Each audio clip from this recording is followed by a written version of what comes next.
which through poverty alleviation, because there are people, a lot of people who are in our country we have a sizable number of people who are very poor.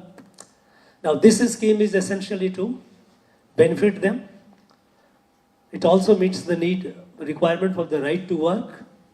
It also fulfills that.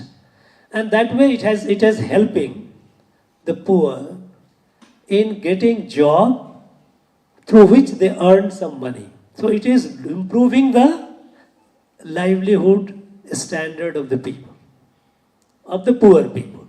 So this policy is good. Now on the question, so further is asked, are there any? Then you can say, okay, I know identification of right kind of person, the genuine beneficiary and all those practical, now that we have got, everyone has got account holder, so the prospect of money being pilfered in between is also reduced significantly. And but what I'm saying is, even when you are coming up a policy, first thing is you don't have to be hard critic of a government policy. Avoid being criticizing the government, central government policy. Your opinion, suppose if you feel something, put it in a way that appears that you are going further improving on it. Understand? That policy is good, you are making it better. Your suggestion. This is how it can. That's okay. That's to that extent it's fine. But don't be critical of it. Okay? Now, keep these. Suppose if a question is asked and you don't know the answer. It can happen. Because the board can ask any question. Very easy to ask a question. If the board people sit on the other side and you start asking questions, after question they will not respond. So it is their privilege to ask any question that they wish. So there is a fair possibility that you don't know the answer. If you don't know the answer, the world is not lost. Don't say, oh my God, now what do I do? Now I am going to fail. That should be this. You don't know the answer, think over it, take time, pause, and then don't feel shy, afraid, sir, I am not prepared for this. I don't think I will be able to give a satisfactory answer. Don't say, I don't know. I don't know. Instead of saying that I don't know, I say, sir, I don't think I have enough material to give a satisfactory answer. Understand? So when the question is asked, you do not know the answer, and put it with a confident face, smiling. Don't feel shy about it. And don't feel that, okay, now I have not answered the question, so the interview board will think that I am a dumb person. No, it's not. Nobody knows. If you start asking question to me, maybe 70% question I will not know. Answer I won't have. So that doesn't mean. Nobody is know-all.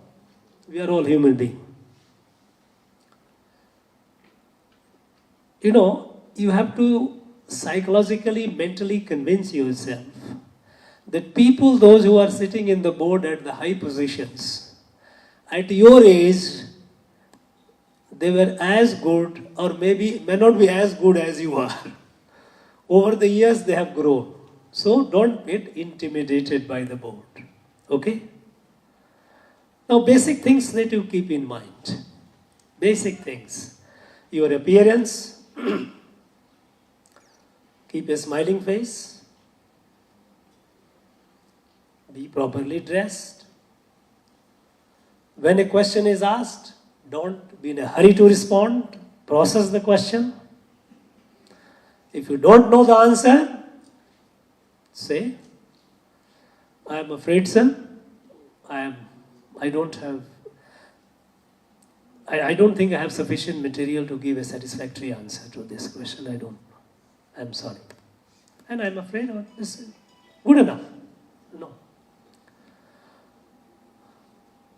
The answer that you give, because it is also a test of your communication ability. Written communication, they have tested you. How are you in oral communication? That is also a test of your personality.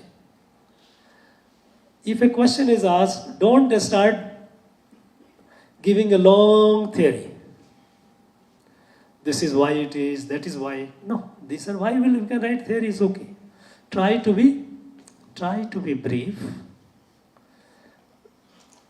to the point that you have expressed yourself. Because brevity is also a mark that suppose if a question, the answer can be made short. If you are weighing a too lengthy an answer, they will cut you short.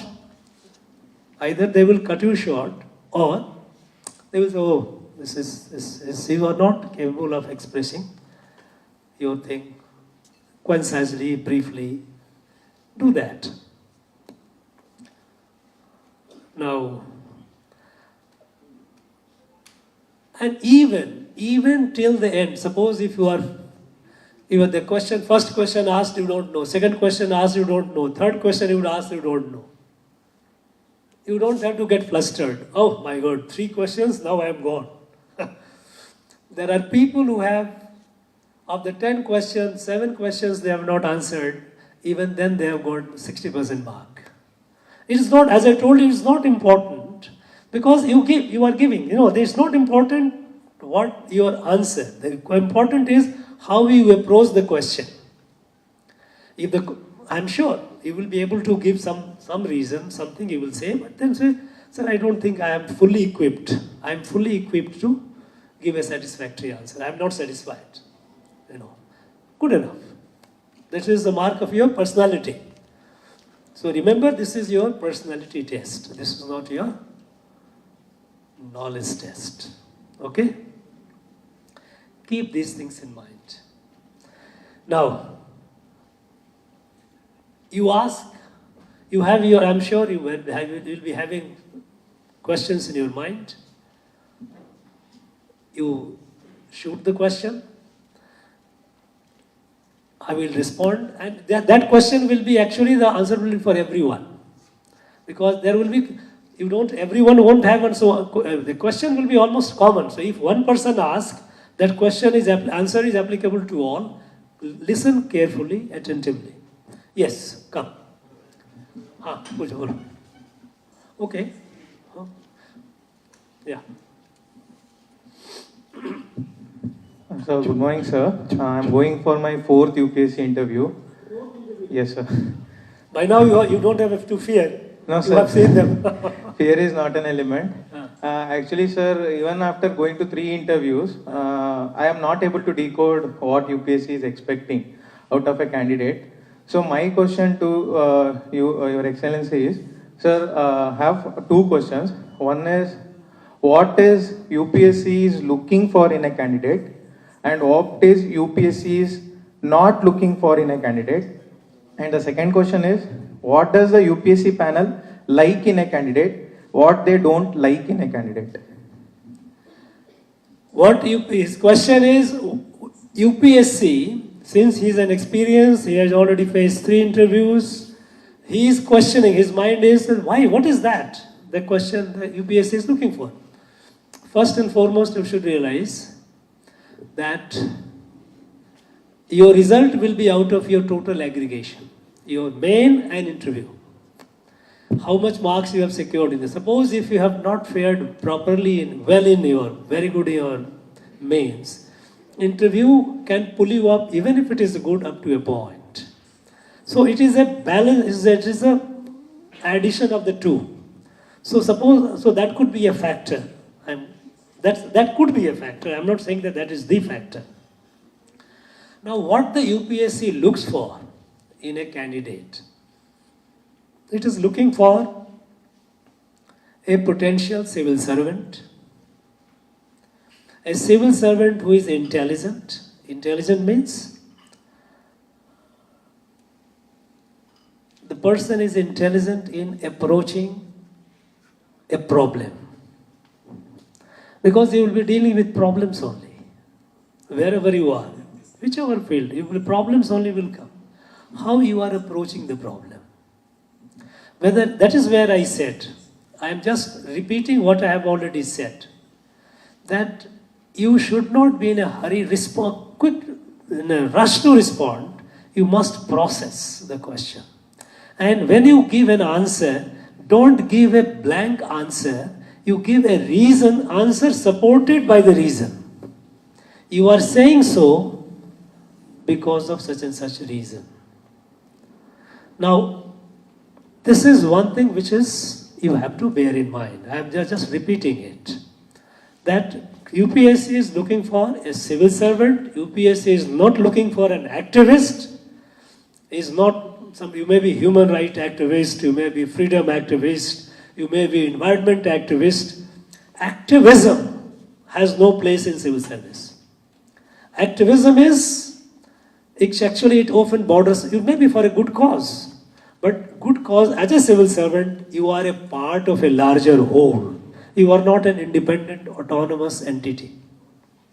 You must learn to behave as a part of a larger whole, not as I am the most brilliant person, yes, my mind, everyone must follow me. No, that will not be happening. Many a times it happens, my boss tells me, as a civil servant, I don't agree. I tell him my views. But if whatever avenue I have, if it comes on file, I record my view and then send it. But once the final decision comes, I follow it. That decision may not be to my liking.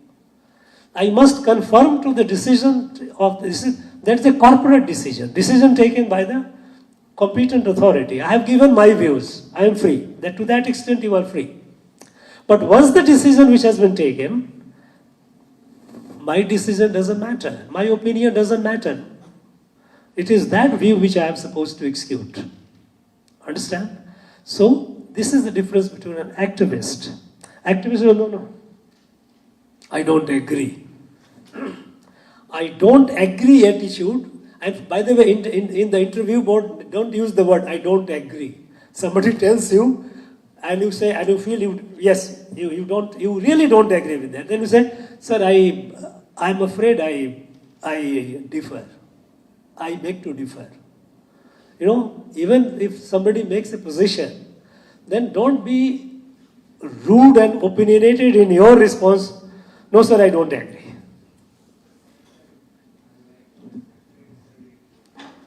Do it. I would respectfully disagree or say, I'm afraid, sir, I beg to. Language is yours. The question is how you are saying. You are disagreeing, but disagreeing in a polite manner. That shows your personality, that you do not have rough edges. Rough edges in the personality it quarrels, it cuts. When you have a smooth edges, means you are polite, you don't agree with a view, and you are not agreeing with a member of the board who is a superior. That senior, and you are expressing your views in a polite manner. Sir, you said, I respectfully disagree. Instead of, use it, there's no sort of difficulty, is it? If you can think of, instead of using the word disagree, you can say, sir, I respectfully find it difficult to agree. So when, there is a tonal difference, that's all. Disagree means disagree. Fine, perfect. You don't have to have but keep that in mind, that you disagree, but you can always say that I find it difficult to agree.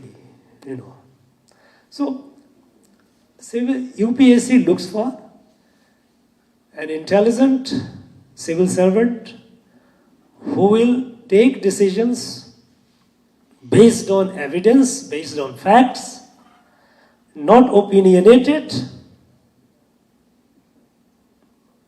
not an activist, is presentable, reachable, accessible to the people. That is what UPSC is looking forward to. Now you can do the introspection if you are missing somewhere in your questions, then you can perhaps find the answer to it. Yes, next question. Yeah.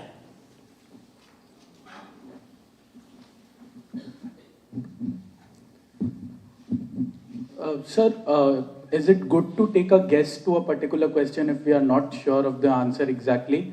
Or if we are not 100% sure, should we say that we are not aware, or does it put our integrity into question? What should be the approach in that case? Look, the question is, if it is your related to, let us say, if you are from, the question is asked from engineering background.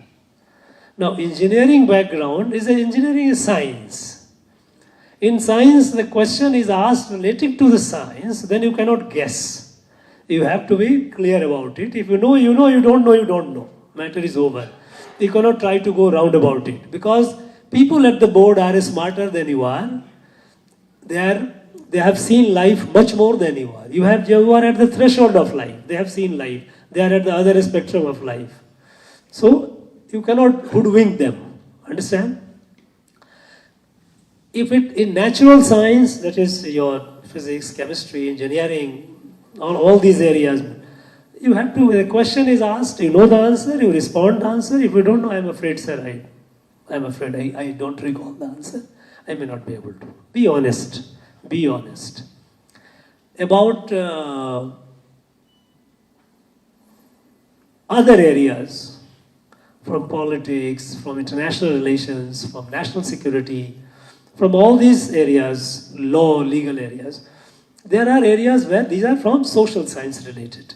There you can hazard, but you can say that, sir, I don't think I am fully aware, but it appears that perhaps this could be, but I am not sure. You know, so instead of just drawing a blank, you can try. You can try and say, but you are putting in a way, not trying to be smart and convinced that this is the answer. Don't try that. Because remember, the people in the board, they are smarter than you guys are, because the sheer fact that they have lived life more than at least twice of your age. Okay? So, be honest. Be honest. Honesty is important. Chalo. Next. Yes, come.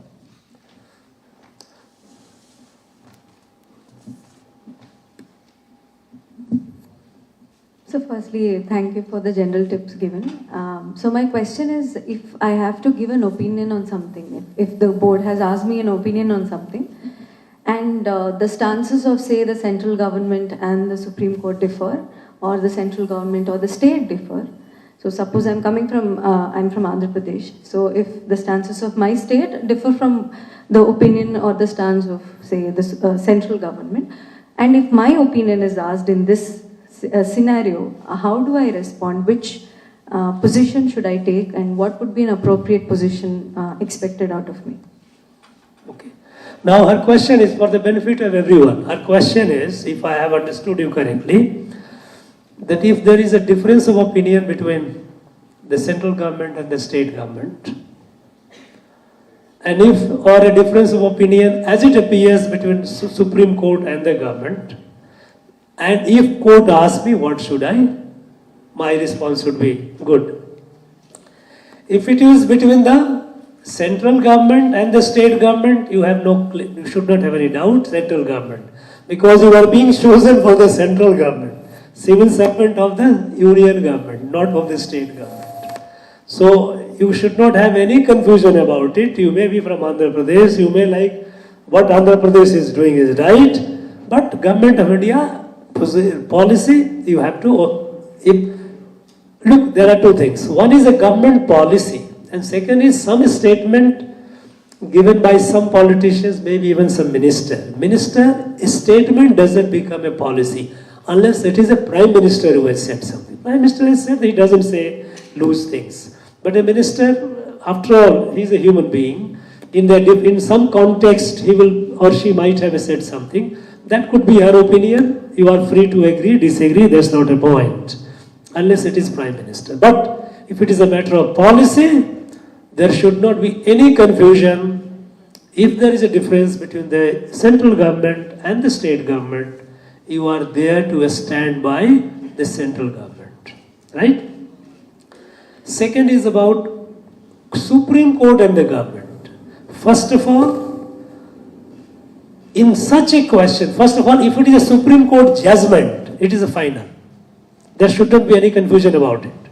Because if Supreme Court comes with a judgment, that is the fact. This is what Supreme Court has held, and we are all bound to respect that. Whether it is a central government, a state government, anyone. But the Chief Justice of Supreme Court has made some observation.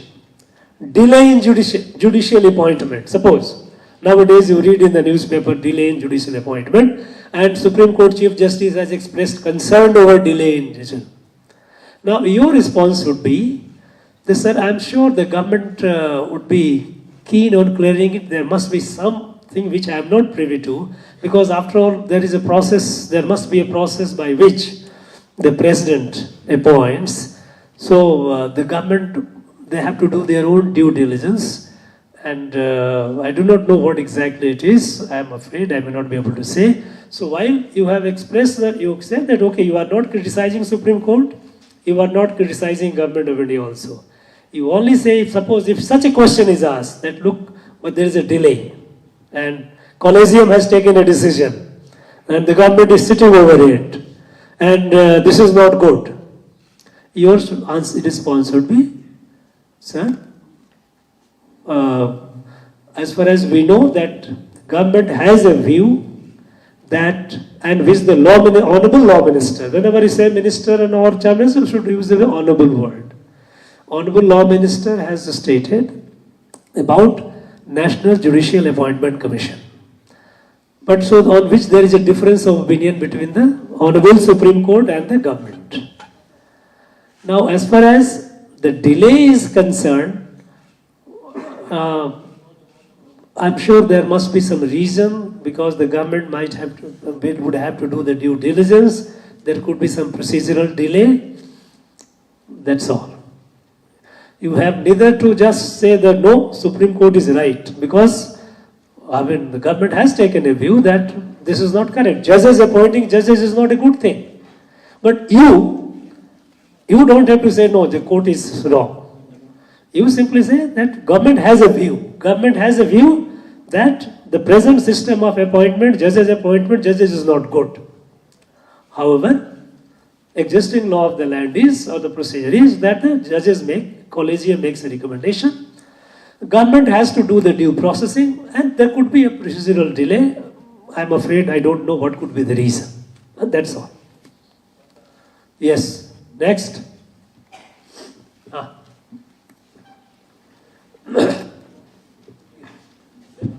Then he will come. Okay.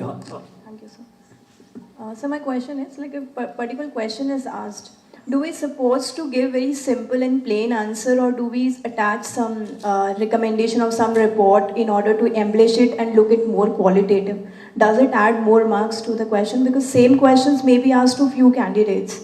So what they were people expecting, some out of the box solution or what? No, if the question is something which is based on, which the answer is based on a report of a committee or a commission. Suppose if the question is asked and about certain policy of the government, that policy is based on certain recommendations. First of all, it is a policy, you are defending the policy. But you are not defending the policy. When I say you defend the central government policy, doesn't mean, no sir, government of India is always right. Now that's not the point. When you are defending, you give the reasons. Either a committee has been set up, committee has given a report, court has accepted it.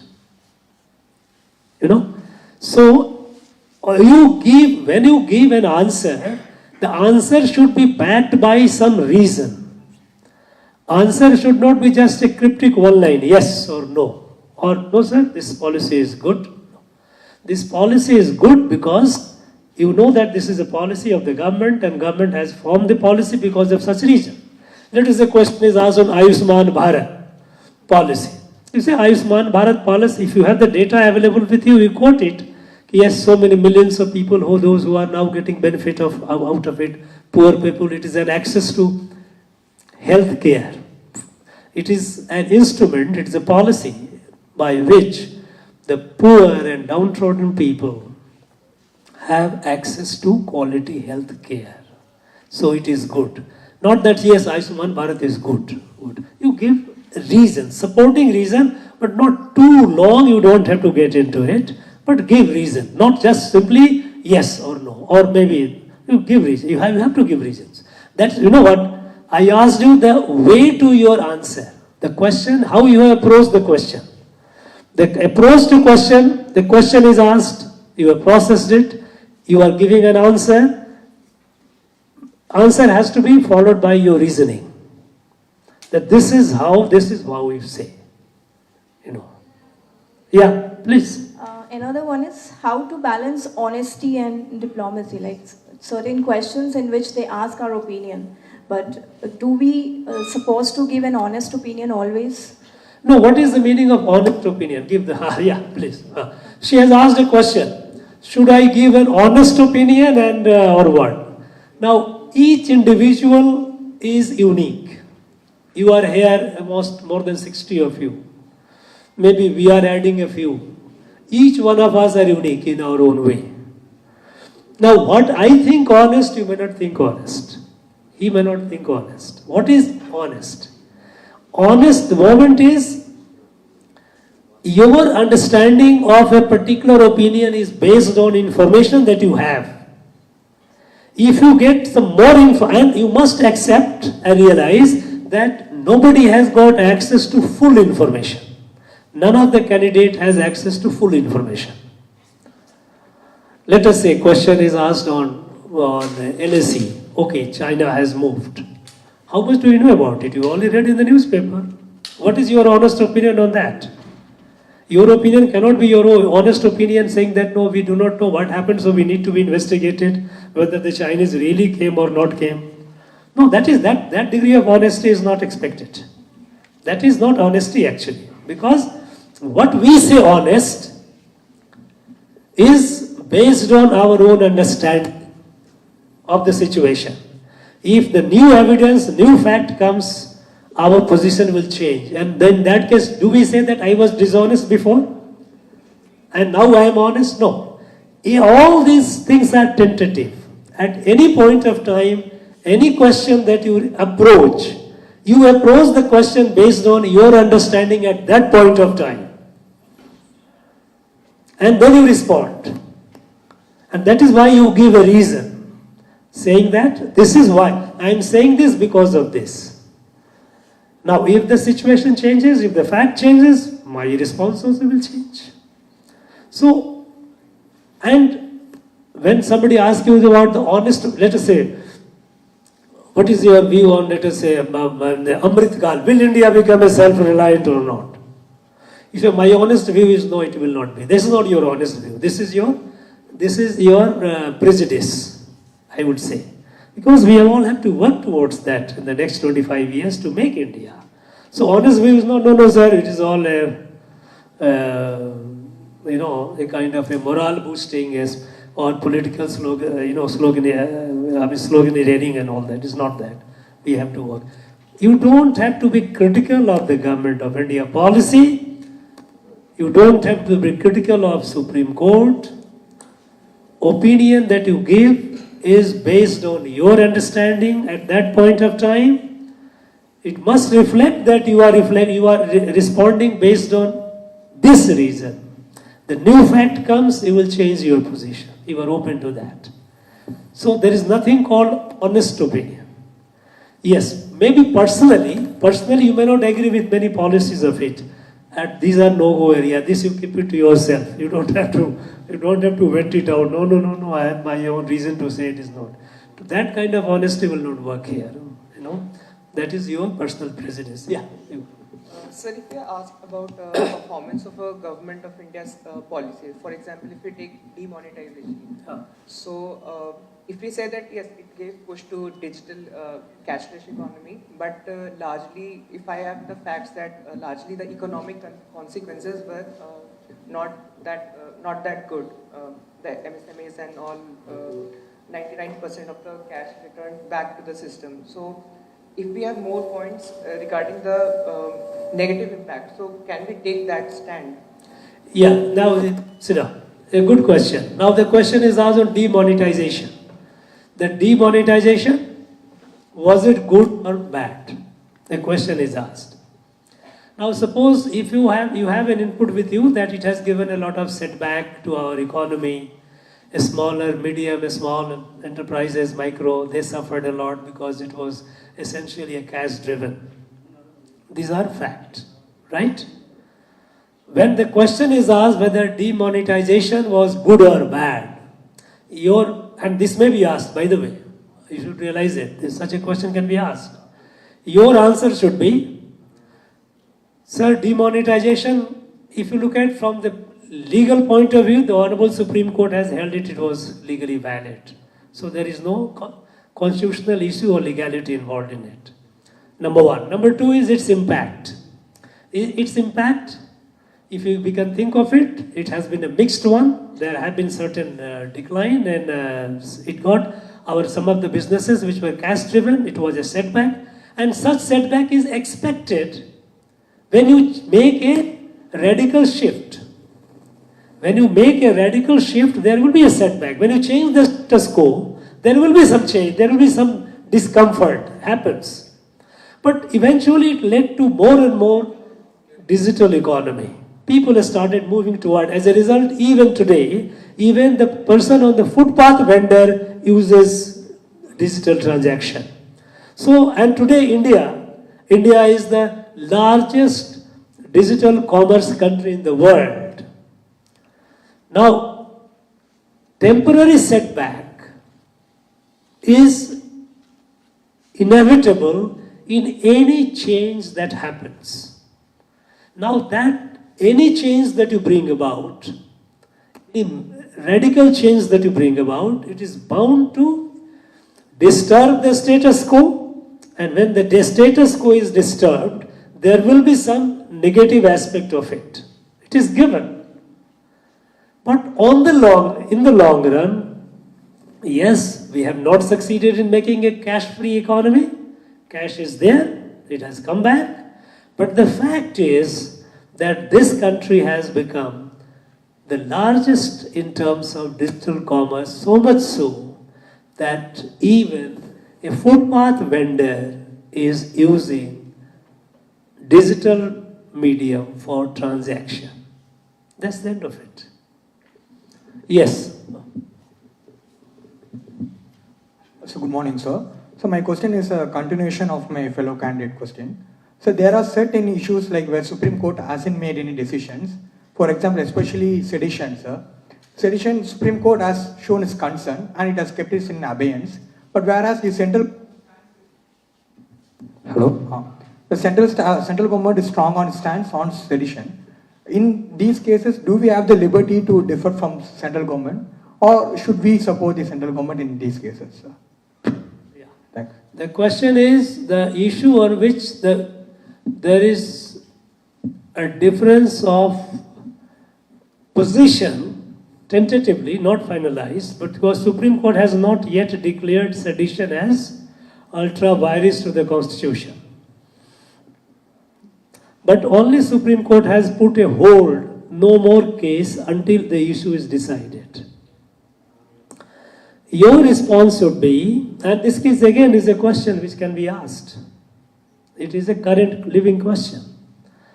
That, sir, while Supreme Court has expressed its concern, and concern is based out of alleged misuse. You know, when you say misuse of it, how do you know whether misuse has happened or not? Because you have no access to all the cases that happened. So use the word alleged misuse. It's alleged misuse of it, and the court is it appears, though the case is still sub judice, not finalized, because the government has given time to the government to review it. The government, given the circumstances in where we are, where we have terrorism in the country, where we have people within the country who don't hesitate in taking measures overtly and covertly to weaken the integrity of the country. The state, the need for a stringent law for the state is there. Now the balance has to be struck between the need of the state to maintain the integrity of the state and liberty. I am sure, given the fact that the Honorable Supreme Court has taken cognizance of it, and the government is thinking about it, some way out will be found out to meet the need of the state and also also to prevent any likely misuse of the existing law. Now that should be that's the way you should respond. Yes, next.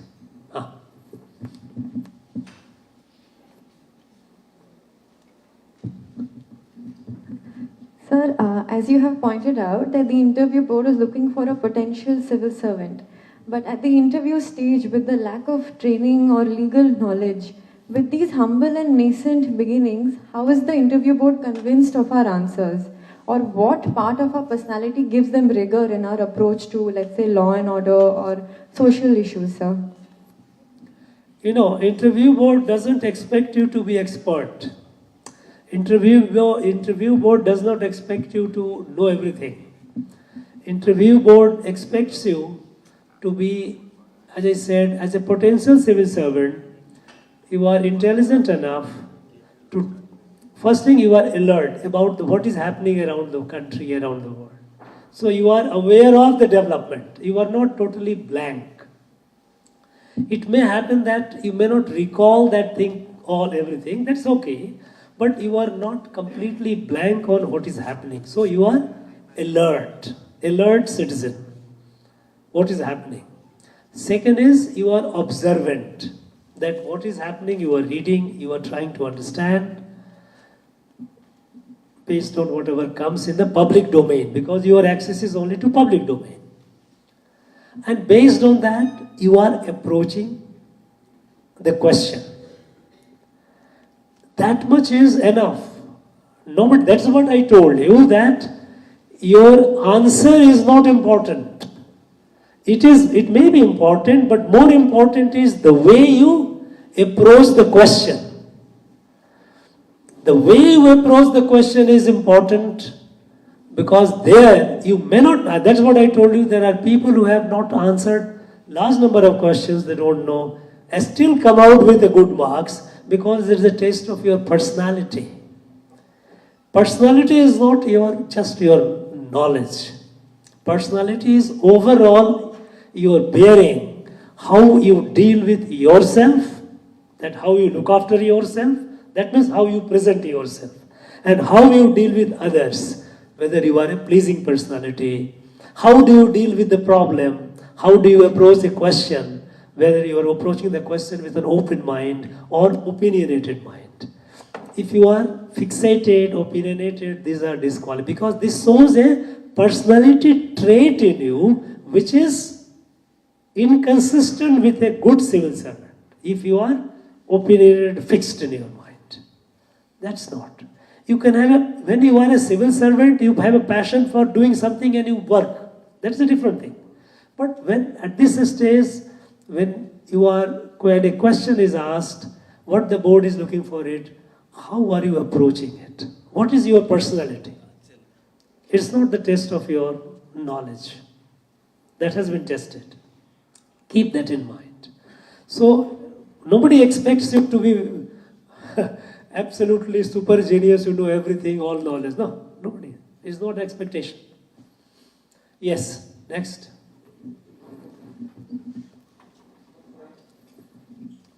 Sir, I have this question. It is asked to almost everyone in interview. Why civil services? Everyone says like dedication to public service. It is a challenging and enriching job, and it gives sense of purpose. But like, how can I differentiate it from other candidates? How can I introspect myself so that I can express my personality in this question? Or like, is this a question just asked for initial thing, like just to ask before beginning the interview for a formality? No, what you were saying, that the question is that why are you joining civil service? Okay. The question is that you are an engineer, you are a doctor, well, you could have served the country as an engineer, as a doctor. Why do you want to be a civil service? Some people commit the mistake. Some people, they say, sir, I am committed to service to the nation. I want to be patriotic and I want to serve. And look, I mean, don't try to give all these kind of answers at all. Be honest.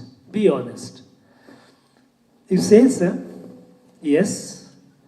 First and foremost, you say, these are, as a civil service, in civil service, it gives you definitely much wider opportunity to do the service.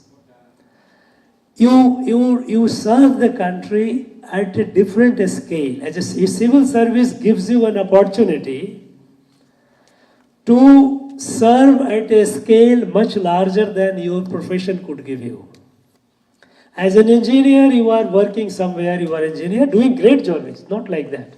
It is not less. But it comes, you may be creating some new thing, new technology, which can serve the larger humanity to a large extent, much more than any civil servant can do it. But when it comes to service, civil service gives a much wider opportunity for service, number one. Number two, you will be able to influence the lives of a larger number of people by being a civil servant, by being a part of policy formulation and also delivery system, both. You will be able to influence for the better the lives of large number of, you can touch the lives of large number of people as a civil servant. Both ways. When you are in the field, you are delivering the service. Okay? Maybe as a district collector, maybe as a district SP, wherever you are. You will be actually delivering the service to the people, much larger. And when you are in the secretariat or the headquarters, you are a part of policy formulation, which again will touch the lives of larger number of people. So it gives opportunity to serve at a much larger scale. It gives opportunity to touch the lives of people at a much larger scale. And it also adds to my prestige in my society, among my people. Don't have to be too humble enough to say, no, I am only going for service. Admit, yes, it gives us. It is a matter of pride. It is a matter of pride to be a civil servant. It gives me prestige. Be honest. This question invariably, when the board members are tired, that because you may not be the first candidate, everyone has to ask question. Just to make that, why do you want to be a civil servant? You are an engineer, Mr. So-and-so, why do you want to be a civil servant? This will be many times it will be a gap filler for them to relax also. But your answer to the way you answer will also reflect your personality. Whether this man is just trying to be too smart, that okay, I am here all, my father was a great civil servant, sir. My father, he has taught me to be in the service of the people, dedicate my life. All this nonsense don't talk. Be realist, be honest. They are all far smarter people. But yes, you must be honest in the sense that yes, civil service gives you a much larger and wider opportunity to serve the people at a scale much more than what my profession can give. It also gives me opportunity to touch the lives of, for the better, a large number of people. And it is also prestigious. Good enough. Be honest. Yes. Yeah. Sir, last year I have UPSC interview for Indian Forest Service. Sir, when I was about to enter the interview room, what I found that sir, my legs are shaking, my voice was breaking, and my heartbeat increased a lot. Sir, please give us some tips how to be confident and set out nervousness. Yeah. I tell you one thing, this is something which is not unique to him. Many candidates have this problem. That you feel you are psychologically disturbed when you are going to the first thing, you are waiting, the first man comes. The waiting itself, all the time it is haunting. What time this man is getting out? Your palm may start sweating and all. First thing is, if you are not doing, start doing it now. And even at that time, when you were sitting at, you keep pranayam, pranayam, deep breathing. All the inhalation, exhalation. Deep breathing. Deep breathing. Remain properly hydrated. Water.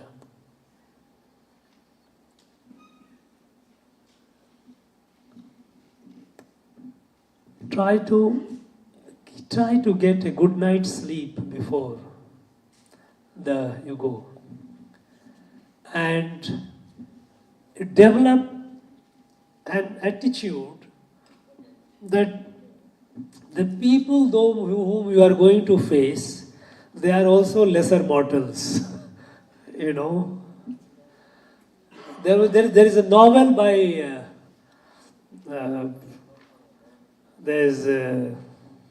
what's that? Of Human Bondage, written by Foster. No, what's his name? I'm forgetting being a physics student, being away, and now I think I'm out of this creative life. Is getting not striking. Of Human Bondage is a very, very famous work. There, the writer writes in a character. There is a big judge sitting with all the bigs and all those. And he says that his lordship, while sitting in the chair, he should also keep a toilet paper on the side to remind him that you are a human being. Now, remember that people, those who are in the board, they are elder, they are not different. You don't have to, this is something which you need to develop, Now, are you developing any cold feet, legs shaking when you were talking to me? How are you feeling now? I'm fine. At that time, I have thoughts like I'm just 21 years old and they have combined experience of more than 200 years. Now, that's what I'm saying, that at 21 years, you have qualified for interview. In all likelihood, none of the members in the board could have qualified at the age of 21. Or maybe one or two might have. Otherwise, they would not have qualified. So have that confidence. Have that confidence. Pranayam, deep breathing, try and convince yourself. And even when you are waiting for the interview, you are there, suppose your turn will come after half an hour or maybe an hour. At that time, while sitting, instead of letting your mind cloud, and don't start thinking about question and answer, don't. Take deep breathing, have some listen music. If you have, of course, they will not allow you to carry your mobile, otherwise you could have listened to a good music. Listen to music, just relax. This is not the end of the world, okay? Suppose if you don't make it, so what? I'll try again. What is big about it? You are not going to walk into Bay of Bengal. Huh? So, there are not many people who have done a great work. They are doing very happy outside. It's not necessary. So, don't think that not getting a civil service is the end of the world. No. Develop that attitude. You must realize that if you are 21 and if you have qualified, you are special. Because there are very few people who qualify at the age of 21. Understand? Yes. So have that confidence in you. Yes. Sure. Thank you, sir. Next.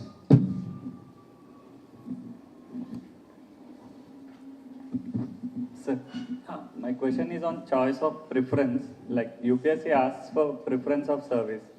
We tend to give IAS as first preference, but my first preference is IPS, Indian Police Service.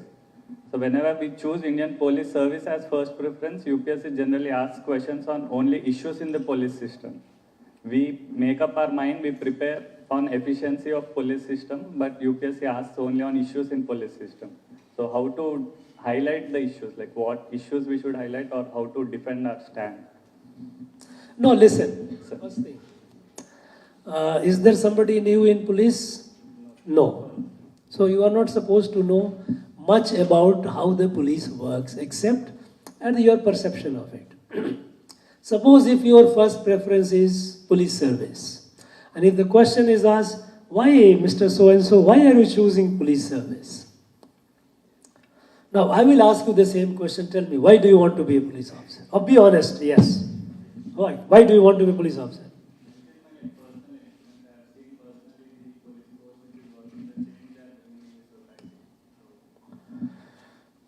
Yes. Now listen. Please sit down. You know, if the question is asked like this, you should be honest enough. Say, look, sir,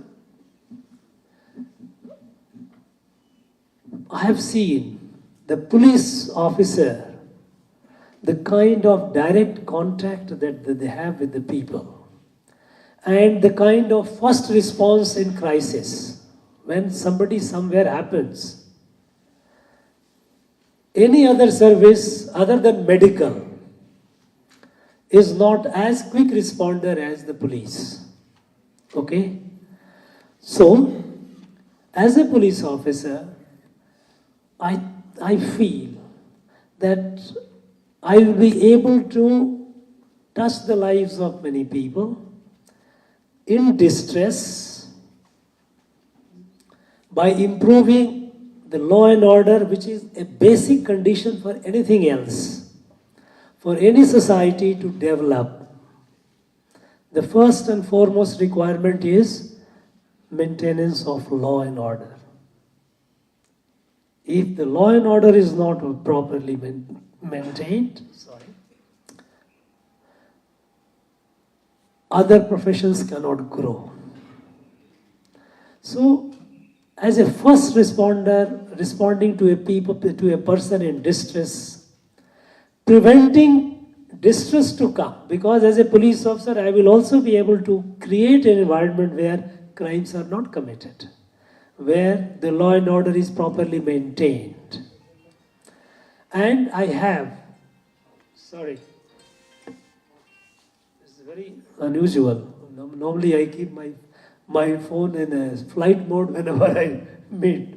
Today I think I just slipped out.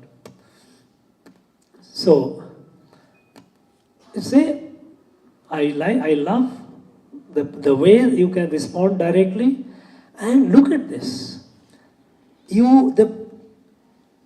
The people who suffer most in day-to-day life are people who are poor, who are not privileged.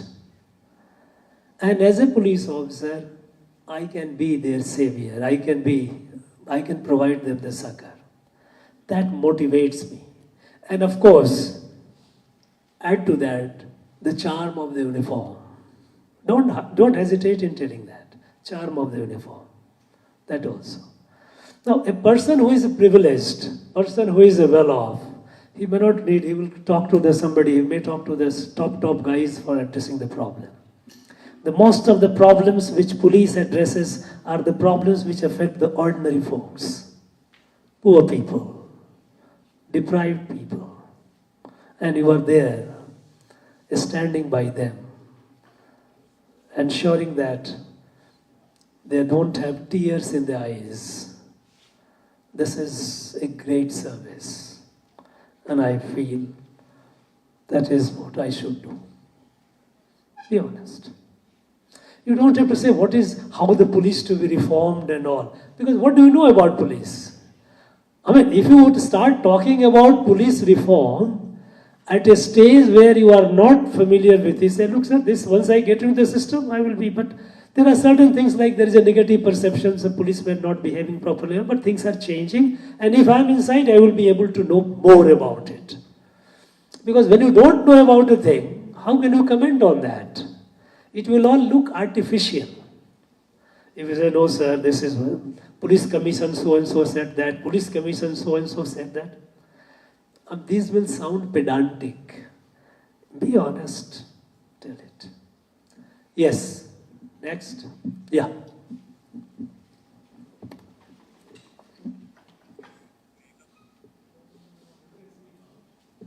क्या हुआ? It's not working?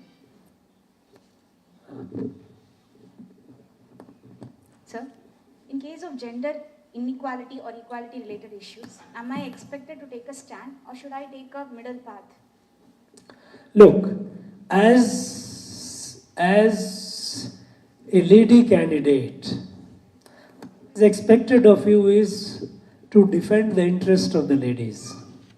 No harm in taking a position that yes, because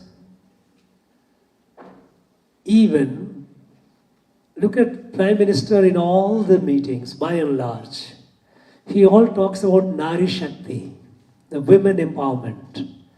The country with the half of the population, if they do not come up and move forward, country cannot move forward. So, and today, the field is not level, is not a level playing field for women. Thanks to the recent initiative of the Prime Minister that we have things like a toilet in schools for girl children, workplaces, and all those things are there. New avenues are opened. But when it comes to gender related, you must take a position that women needs to be empowered, women needs to be more aspirational and come forward, for which opportunities must be given. Now, you do not have to be, while talking about women empowerment and women, more and more women coming up, moving forward, you don't have to be unduly critical to the men. There is a difference between having a positive approach that yes, this country, if we all, Prime Minister has said in the Amrit Kal is next quarter century. By 2047, India must be a fully developed country. Now, India cannot be a fully developed country if its women folk are behind. You cannot, no society can. And that is why the emphasis of the Prime Minister has been to provide more and more opportunities.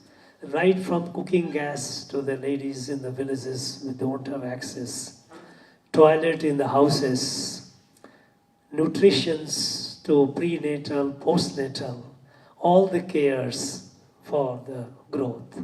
Beti Bachao, Beti Padhao, all these are essentially to build the nation. The nation cannot be built if the women's full potential is not harnessed. You know, today our workforce participation of women is far, far less than what it should be. We must. So you must take a position in support of women empowerment that is expected of you. But while doing so, you make out this case rather than women have been suppressing, men have been suppressing, men are male chauvinists and all. That part you would have to ignore it. That part, even if it is there within you, you don't have to speak out. You just put on the positive side. Yes, women have to come. This country has to be great. If it has to be fully developed in the next 25 years, as Prime Minister has said, women have to come forward, and their full potential must be harnessed. And greater emphasis for this, we have to create adequate environment conducive for their coming forward. Yes, you must be in support of women. Yes, next. Come. You can shout there, no issue. You can speak loud. Sir, there are numerous long pending border issues, interstate border issues. And sir, there is Article 3 which empowers central government to reorganize the states. So how to approach this question related to interstate borders? Yes. Now, interstate border we have in our country, many states have, interstate problems they have. Another question, you added that central government has Article 3. Article 3 is not for central government, it is for parliament. You know. Now, in a question of interstate border dispute, or interstate any dispute, water dispute, border dispute, there can be any number of dispute. Your response would be, sir, in our country, there are so many estates were created during the state reorganization, and subsequently more and more estates have been created. And out of one estate, many estates have been created. And in the process, there are some issues regarding sharing of resources. Resources can be land, resources can be water, sharing of resources. In this regard, there is an interstate council headed by the Union Home Minister. Interstate council is headed by the Home Minister. Regional councils is headed by the, we have several regional interstate councils. Regional councils of the estates of the region. Southeast has the southeast, the 5 states. Similarly, North has different northeast. So there are regional councils where the chief ministers of all the states are member and the Union Home Minister is the chairperson. And there is an interstate council functioning at the central level. All these mechanisms are meant to address the issue of interstate disputes. Many a times the disputes even go to the judiciary, there is the Supreme Court. Supreme Court also looks into it. So I think, sir, these issues have to be resolved. Having said all that, you said, these issues have to be resolved through peaceful dialogue. Peaceful dialogue. It is, and you can also say, you can add that most of these disputes are also as a result of inadequate communication and improper appreciation of the situation. So with a mature handling and through peaceful dialogue, these issues can be resolved. For which we have a mechanism. Mechanism are interstate councils, regional councils.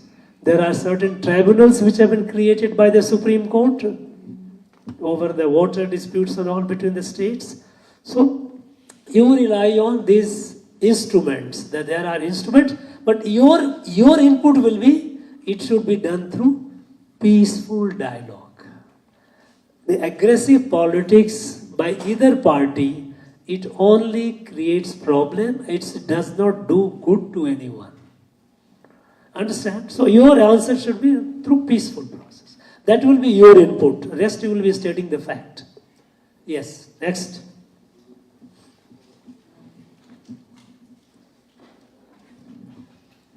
Good afternoon, sir.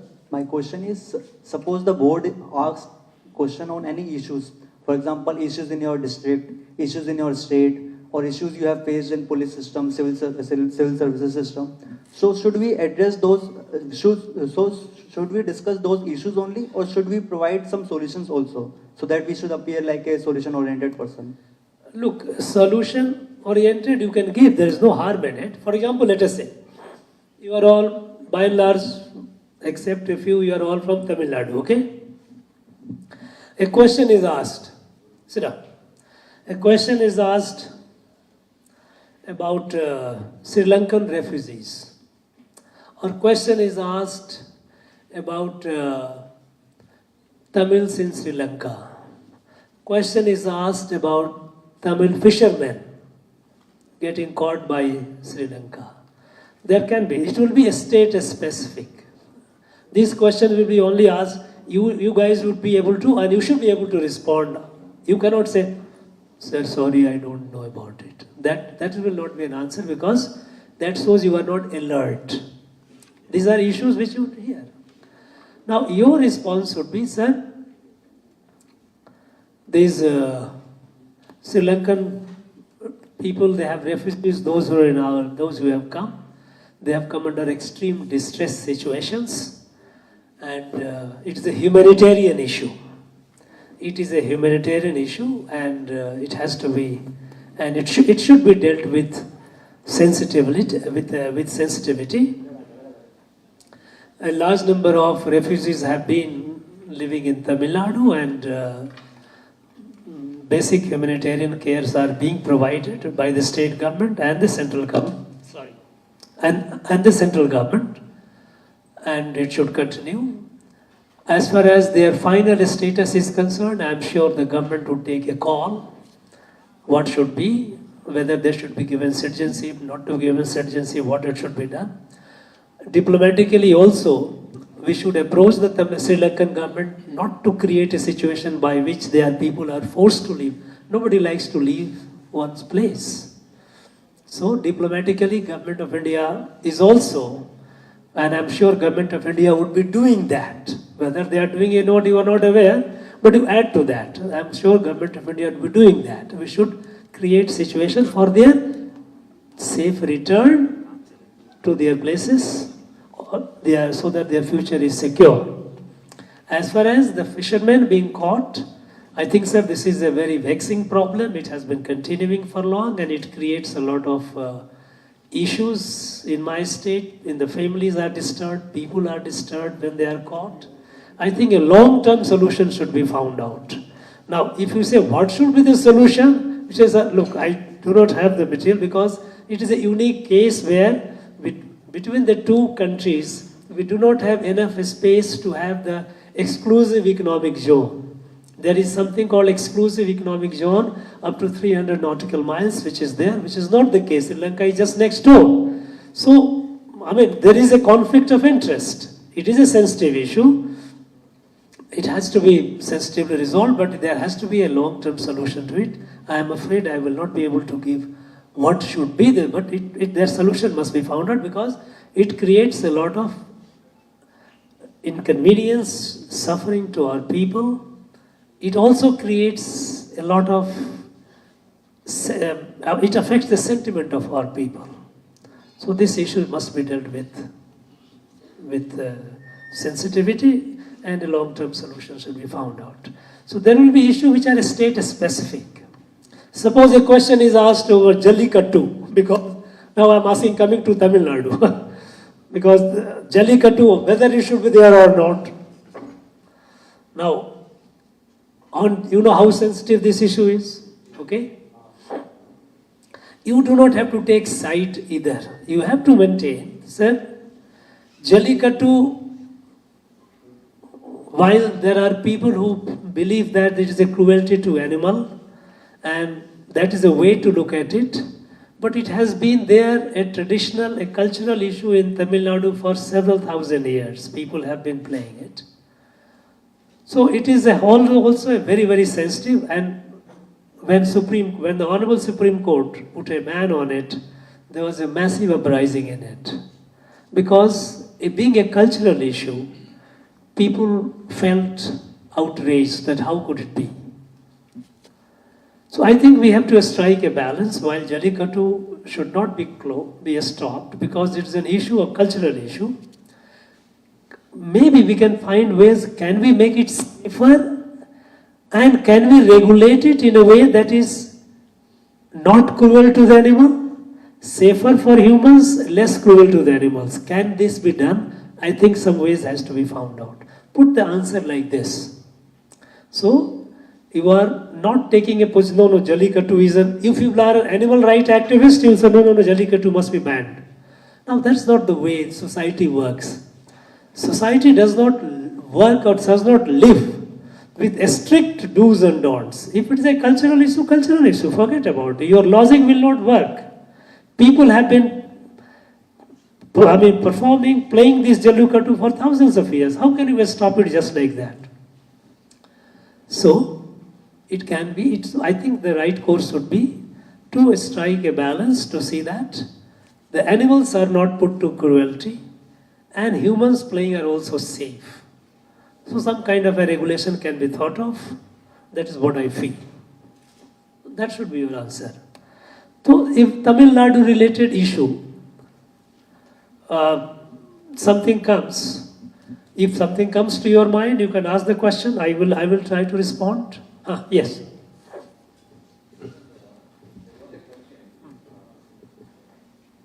Last time, should we address the union government as union government or central government?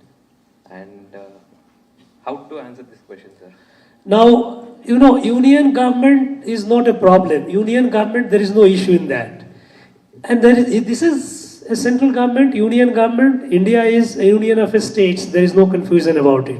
The problem comes in Tamil Nadu because in Tamil translation they start using as a Ondriya Varisu. Now we know that Ondriya is a structure in the hierarchy below the district, below the subdivision. We call it Ondriya. Now it is a psychologically, it is a political game of playing it down. So union government, there is no harm. ISP, I use the word union government usually. But when it comes to a place where it is translated at Ondriya, there I say this is not proper because this is only a political instigation. That is not the way. It is, it can be, the issue is not with union. Issue is with its translation in a way. Suppose if there was no Ondriyam structure in our society, there was no problem. But we know that Ondriyam is a lower level social structure. And that is why. So union government, there is no problem. You can call it union government without any fear, without any apprehension. We all use it. I also use it, union government, in normal cases. When it becomes politically overloaded, then it becomes an issue. That you are unnecessarily trying to, the finger it, trying to belittle it. That's not the way. Let us not be disrespectful. When you are trying to be Ondriya Arisu, you are trying, perhaps the intention is to be disrespectful. That is not anything. There is no harm. You can freely use union government, central government, government of India, whichever term you feel. Nobody will mind you. I can tell you, outside Tamil Nadu, nobody even knows it is an issue. It is only here it is an issue. Outside Tamil Nadu, nobody.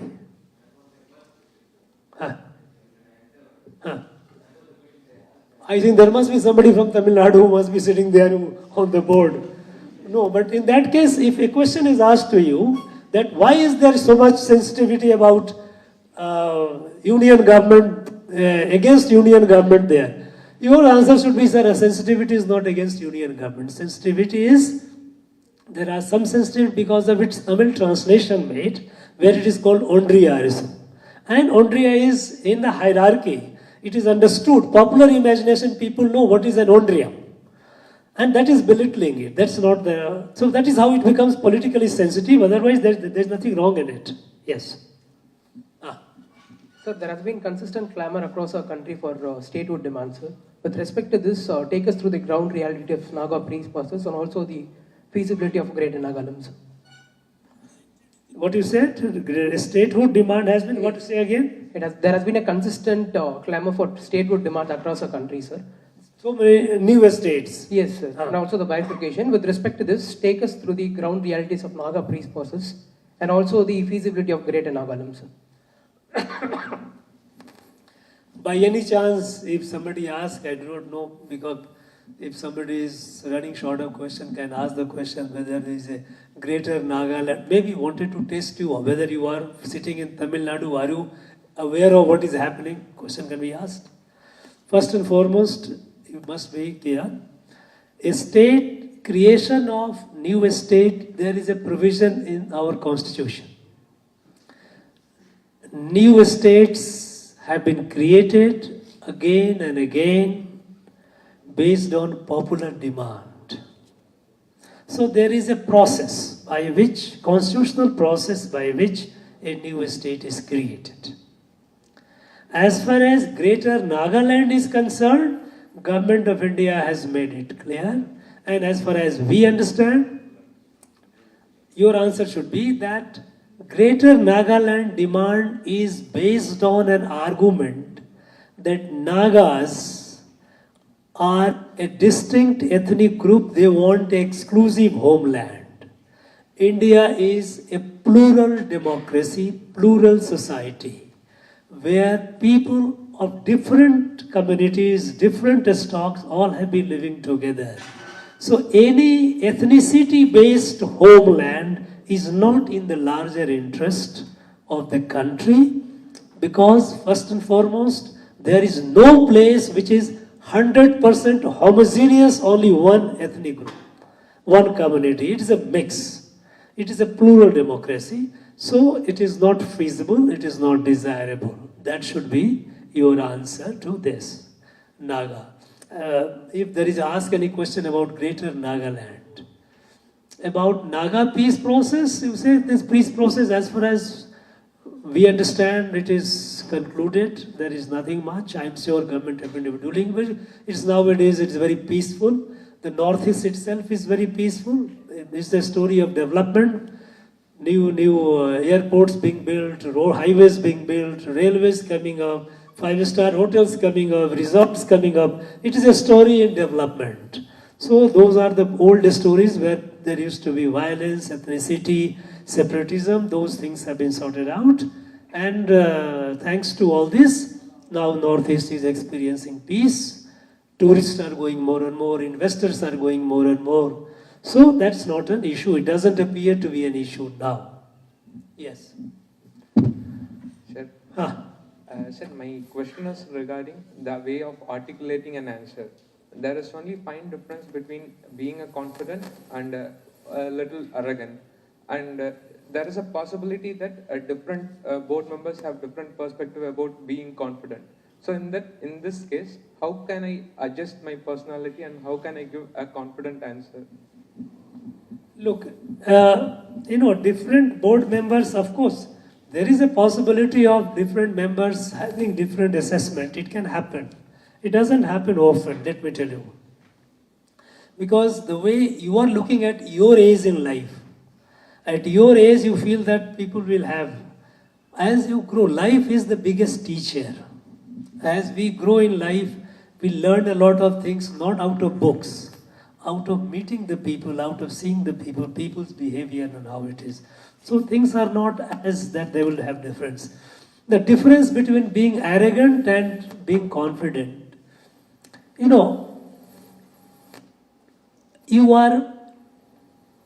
are actually peppering your answer with politeness. For example, sir, I beg to respectfully differ, or I'm afraid I don't agree with it. I'm afraid. The moment you say, your body language, arrogance is a matter of body language. More than your spoken language, of course, but also your body language. You just be your natural self and be polite. And if by any chance if a board member takes a position which you think is going to be confrontationist, by any chance, you must yield, politely yield. You don't pick up a cuzzle with a board member. You politely, sir, I think I'm afraid I don't think, sir. I am competent enough or mature enough to argue. I'm sorry, sir. Politely, you just quietly, politely yield. Don't get into. Of course, they will not. Sometimes they might try to postpone. So the arrogance is essentially when you are opinionated. If you think of it carefully, opinion and opinionated, you will get the answer. Arrogance is, I'm right. What you are talking? No, that is not. I am responding based on what I know. If I know something more, and my knowledge is finite, I know only things limited. This humility should be, once you have this humility that what I know is not full knowledge, is not enough, that makes you humble. That there may be something which I am not aware. If I get it, I will. So I think that shouldn't be an issue. Arrogance is, when you are as I said, opinionated, when you say strong-headed, no, this is what. No, that is not the quality of a civil servant. A civil servant should not be, arrogant, should not be. And humility is the mark. All through, what is expected of you is, are you humble enough to accept another point of view? 2 plus 2 is 4, so is 3 plus 1, so is 5 minus 1. So my answer is not the only answer. There can be many other answers also. Have that humility. Yes. Yes? Huh.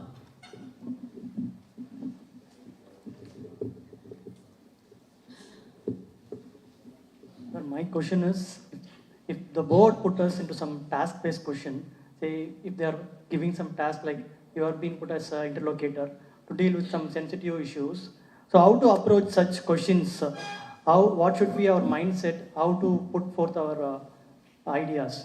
No, say again? Sir, if the board put us into some task-based questions, say if they are saying if you are being appointed as interlocutor for some sensitive issues, so how to approach such question? What should be our mindset? Right. If the question is about very task-based, your job will be first to understand the task.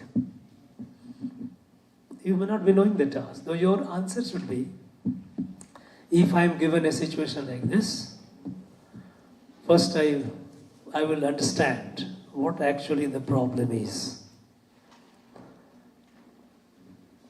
And who are the stakeholders? First, you understand the problem. Second, understand the stakeholders. Who are the people who are affected by this? Or who believes that they have a stake in it? What are the positions of different stakeholders? Because most of the situation happens because different people stakeholders have different positions. And then you have a problem. So you understand the task, the problem, you identify the stakeholders, and you appreciate the stakeholders' position. Now, if there are 5 stakeholders and 5 different positions, it may appear as if it's a very serious problem. How do you reconcile the 5? It makes it easier for you. Because after all, many of these positions are based on a limited parochial understanding. Your task will be essentially to bring about a consensus among all that. Understand? So if a task based in a generic nature, since you mentioned about interlocutor, I am saying that, you understand the task which is given to you. You say, first I will understand the task, what it is about. Then who are, let us say, if there is a cyclone and let us say you are a district collector or you are made in charge how to deal with it. Cyclone is coming, there is a forewarning. Or there can be a situation where after the situation. Either way. So, you consult the team. Who are the people who can understand? Let's say, if the cyclone is coming, the meteorological department will be one who will be giving you information. On the ground, who are the people? Okay, who are the sort of responders to it? District administration, down the line, police, medical, fire. All these people, you will constitute the team. Then the rescue places, where should be the rescue places? Evacuation, intensity of cyclone. If the cyclone prediction is at a higher order, what has been the past record, in the past, how it has affected, and what. So your evacuation, you put all these things together. The idea is when you are responding, you are thinking, you are taking stock of the whole thing. You are not just saying, sir, I will just respond, distribute relief, and I will put it on. Who are the stakeholders in a situation? Then identify those people, bring them, form the committee, form the team, and then you start addressing the issues. Understand? So, understanding the task, identifying the stakeholders, perceptions and the positions of the stakeholders in a natural disaster, their capacity. who can do what. Now health can deliver the health services, but they may not have the mobility. So providing them the transport, you have a doctor, you have a nurses, you have the compounders, but they don't have the transport. Provide them. You have to provide the support facility. Maybe rescue, fire. All these things have to be, you given, well, answering the question, your answer will not be the final answer. But your approach to the question is that you are approaching the question in a way which you are bringing about, you are thinking and you are bringing all the people. Now this shows that this person, this candidate, he or she knows how to address the problem. If a problem comes, situation comes, how do we deal with it? How do we deal with it? What is the nature of the problem? The nature of the problem is disaster. Suppose if there is a communal situation, let us say, some sensitive development has happened, suppose there is a allegation that cow meat has been found in a temple. It can become a communal issue. Now immediately what are you going to do it? Okay, suppose you are in the administration. They get the police, get the community leaders, get the temple management, bring it, see that okay, there is control the media communication by social media, not the wrong information is not disseminated. You start working. The moment your approach comes, then board gets a sense that yes, here is a candidate who is approaching the question with logic. And that will be finally is not an issue. There may be some element left here and there. That's not your answer is not going to be the answer which is going to be implemented on the ground. Essentially, how you are approaching the question. That's important. Yes. Sir, in continuation to the issues of the Northeast, there is a problem of infrastructure development. At the same time, there's also ecological imbalance and disasters that happens when infrastructure is being developed in light of the recent Uttarakhand landslide. So, how do we create the balance here, sir? We asked about it. No, I tell you, Northeast, if the question comes about Northeast, please, you should have some clarity in your mind about, you need to update. If you are reading any material, any literature, which are 4 or 5 years old, keep it aside. Because the world has changed a lot. The region had changed, the whole entire region had changed dramatically in last 5-6 years, So, old narrative is not valid today. First and foremost, the infrastructure, the problem is said. Yes, infrastructure remains an issue, but today, there is a huge thrust on highway construction. Roads are being built at a massive scale. This being addressed for surface connectivity.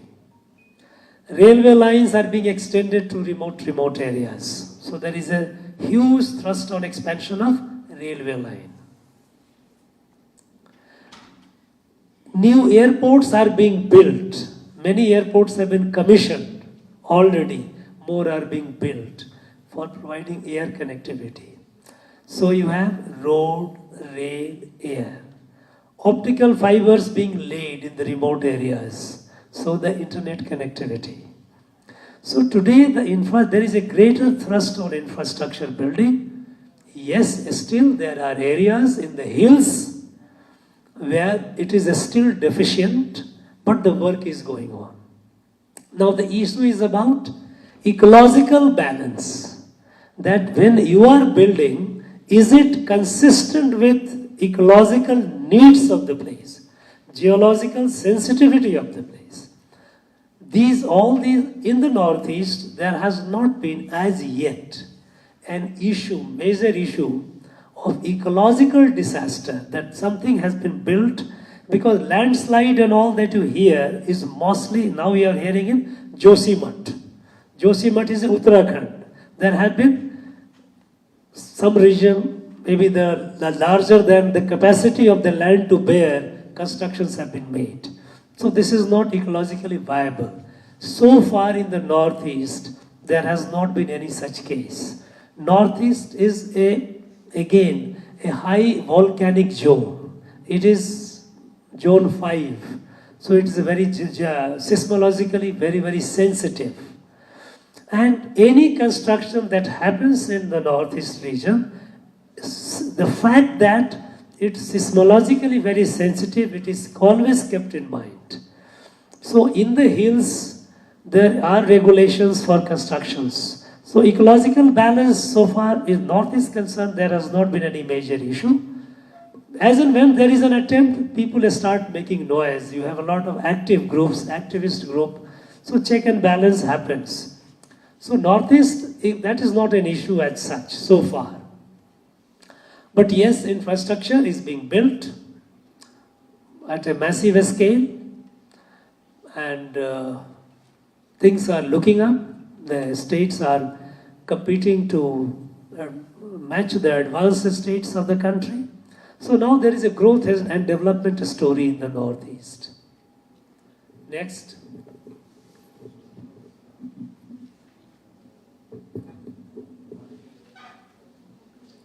You guys are exhausted of questions or what? Then I will start asking questions. So, in my last interview, there was a question that corruption greases the wheels of the administration. Corruption? Greases the wheels of administration. Greases the wheels of administration, yes. So, how should we tackle this question? Look. Now, there is a theory in economics that corruption is not all that bad. There are some economists come up with the theory. It is established. There are papers. Though I am not an economist, but I have read some of the papers where people say that corruption is not altogether bad. Your position should be very clear. Corruption is not only an economic, it is a moral issue. It weakens the society. Society with weak morality, compromised morality, even if it grows, it will be unsustainable growth. It is not acceptable. So they may say it greases the wheel of corruption. You can say, sir, I have also read some papers. I have heard there is a view of some economists have said that corruption is not all that bad. That might be at that level. They do it, experts, they come up with a lot of theories. As far as in India, it is a deep, serious moral issue. If we accept this, then we are lowering the moral threshold of the society. Now this is not acceptable. With all our efforts, it is not possible to bring zero corruption society. But that doesn't mean that we have to legitimize it with a theory. If corruption happens, and it happens despite all the measures, but we cannot give it a theoretical justification. Corruption, with all the initiative, all the efforts, we have not been able to make a zero corrupt society, and perhaps it may be an ideal society. But that does not mean that we give it an theoretical or ideological or economic legitimacy, because that will be lowering down the moral threshold of the society, which is not acceptable. That should be your position. Yes?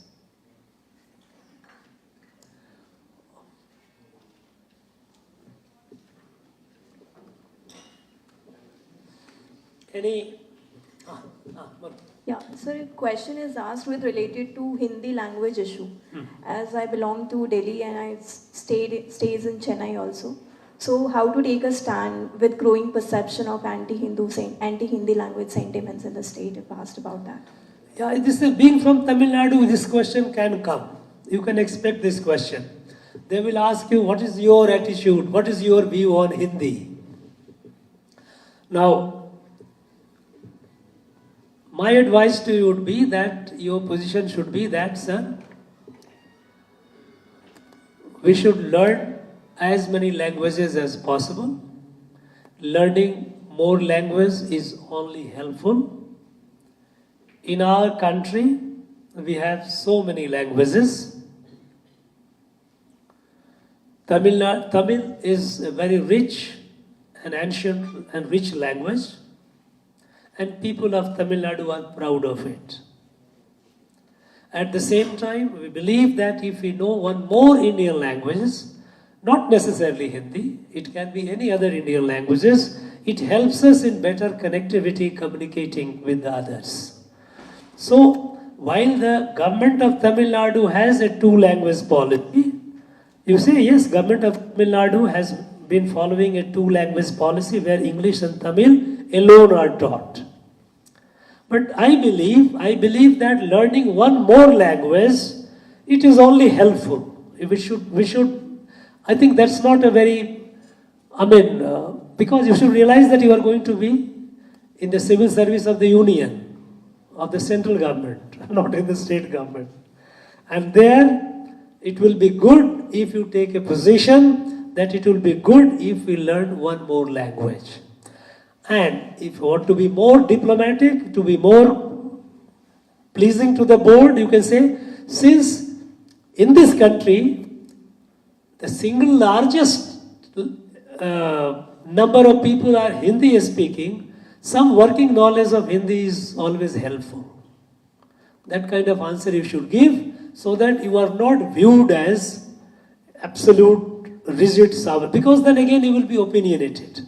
Remember, if you say, no, sir, we should not. I say about imposition and all, these are political noises that happens because even, I think one question that you also must be prepared about the national education policy.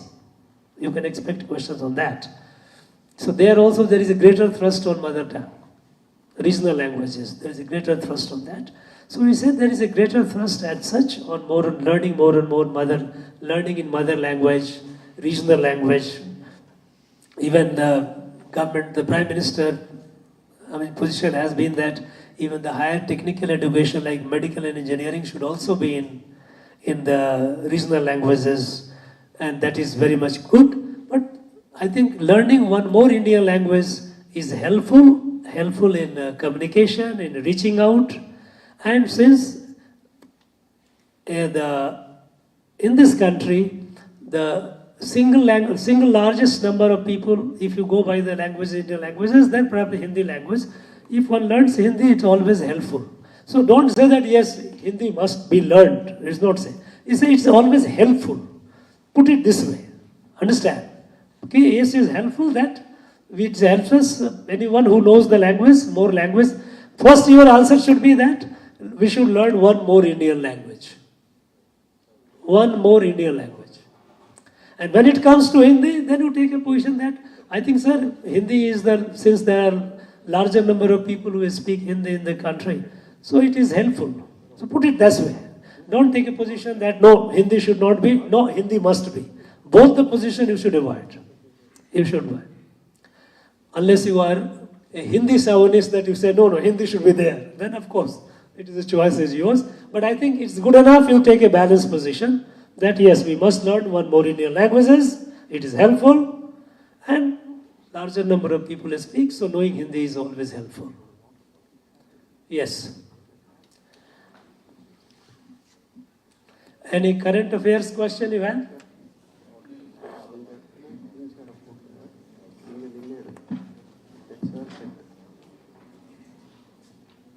Sir, in my interview, there was a question on...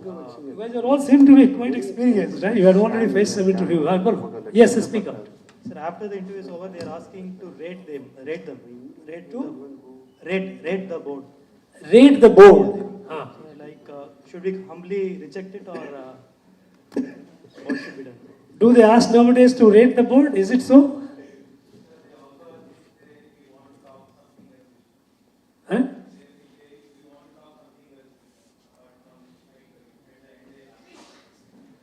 No, if they ask you to, suppose if they ask, because after all, they are at liberty to ask any question.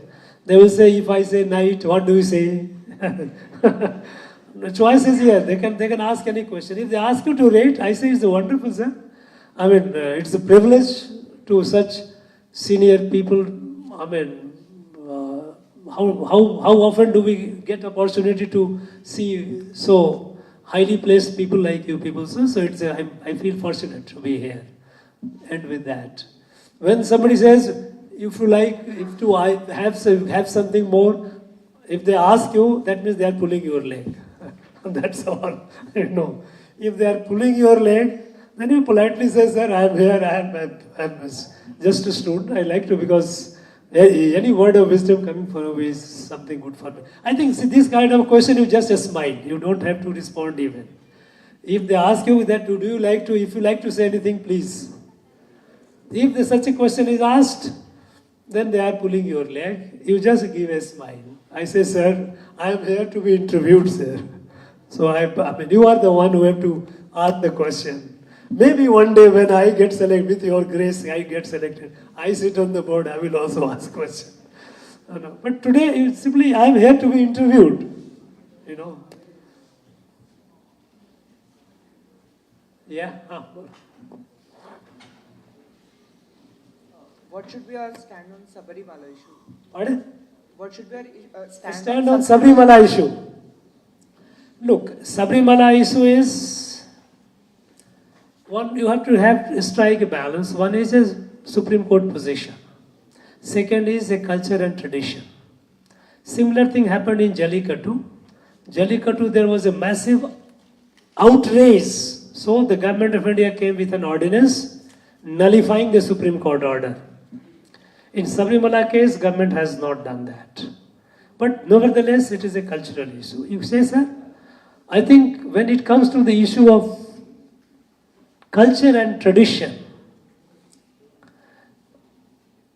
it is, in my understanding, it's better if it is not harmful to any, then it should not be interfered with as far as possible. As far as possible, it is because a right to equality, all these things are recent concept.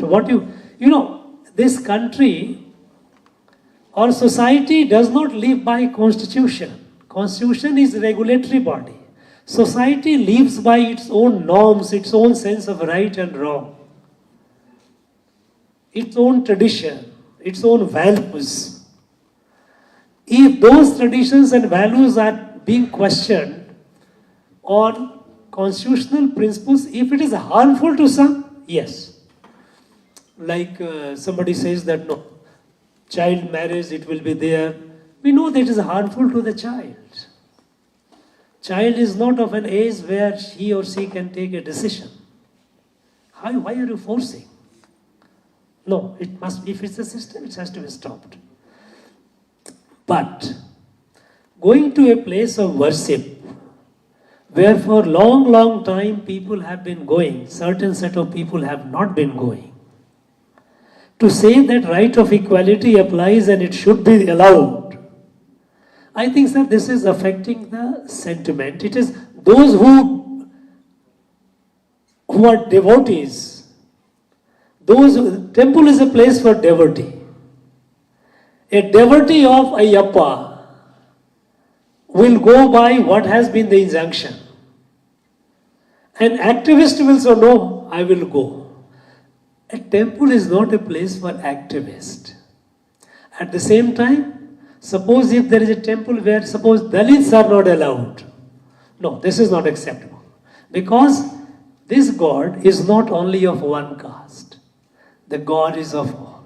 This deity. So this preventing Dalits entry into temple, this is not acceptable. They must be permitted. They must go. But if by tradition, people have not, and even after the Supreme Court thing, if you look at Supreme Court order came a few years back, but women have not been, certain cases women have not been going because a devotee would like to go with devotion, not with a sense of entitlement and right. Understand? So I think your position should be, sir, in matter of tradition and culture, if so long it is not harmful to anyone, I think as far as possible, it should not be disturbed. It should not be interfered with. That's all.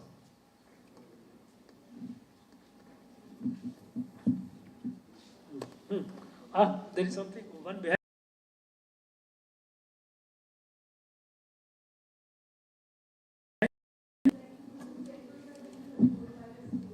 So, what stand do we need to take in case of? Look, yeah, if the question is asked, and suppose it can be asked, again, it is a Tamil Nadu, it is a very sensitive. The Hindu temples being controlled by the government. I think there, my advice, because you as a civil servant aspirants, you must be conscious of the fact that you should not behave like an activist. Understand? There your answer should be, sir, I think there is an act of the state legislature, validity of which has been upheld by the Supreme Court also. So it is being administered. However, there is also a demand that temples management should not be in the hand of this. So they also have a point, and there is some agitation campaign going on to take the temple away from the government. Now I am sure in due course some way will be found out. There could be some issue of management, mismanagement, but I think, sir, this is right now. You should not take a position. No, government must be out. I mean, that's not. You are not being an activist. Remember it. Mind it. There is an act. Act has not been held unconstitutional. So the act is valid. There is a department is working. I may not like that. That doesn't mean that you have to take a position. No, I don't like it. Your position should be, sir, I think there is an act has got it's a constitutionally valid. There is a department which looks into it. However, there are issues and cases have gone up to the High Court. Madras also has pointed out so many deficiencies. I think the competent authorities should look into that. With that, you stop that. Don't take a position, yes, temple must be liberated. You are not here a temple activist, okay? You are going as a civil servant, aspirant. Yes.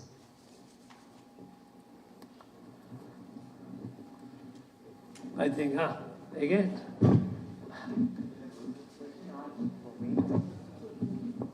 Why are people from Tamil Nadu always protesting for everything? Jallikattu protest, Kudankulam protest, methane hydrocarbon protest. And he was like, what is wrong with the people of Tamil Nadu? That was the question asked. No, if a question like this is asked, why are people of Tamil Nadu always protesting Jallikattu, Kodamkulam, then something, we will say language. What is wrong with the people of Tamil Nadu? Now we should realize that this is a question, mischievous question to provoke you. Understand? So this is again testing your personality. It's not, your smartness lies in not getting provoked. I would say, sir, agitation have been happening all over the country, but it's now that maybe people of Tamil Nadu, they are more emotional to do it. But I think, sir, by and large, protest agitations in Tamil Nadu has been subject to law, regulations. So, as far as I am concerned, I don't see anything wrong in Tamil Nadu. With a smile, you say, I don't see anything wrong with the people of Tamil Nadu because I think like any other part of the country, people of Tamil Nadu also enjoy certain rights, constitutional rights, and they are as much agitations as in a democratic society is a part of our life.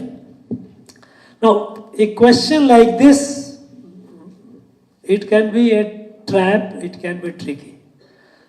You should not get agitated and defensive. No, Tamil Nadu people are very law-abiding, very simple people. No, they are nothing. You politely say, just first you smile.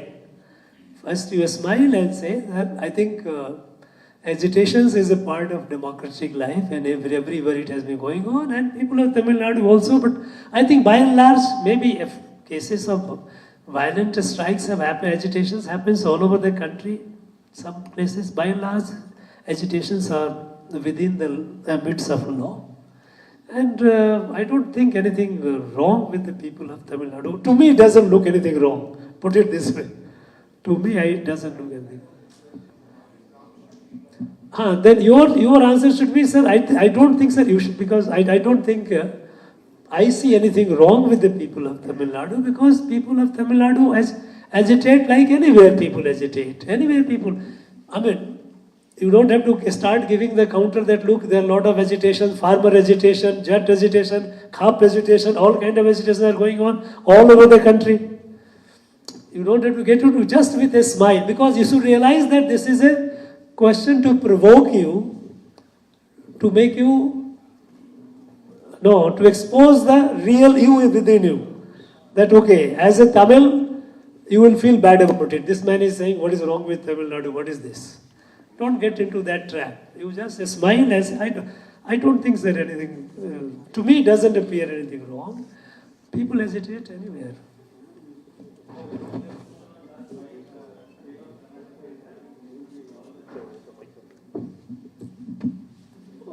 No, I said, then you say, sir, I do not, are you from Karnataka?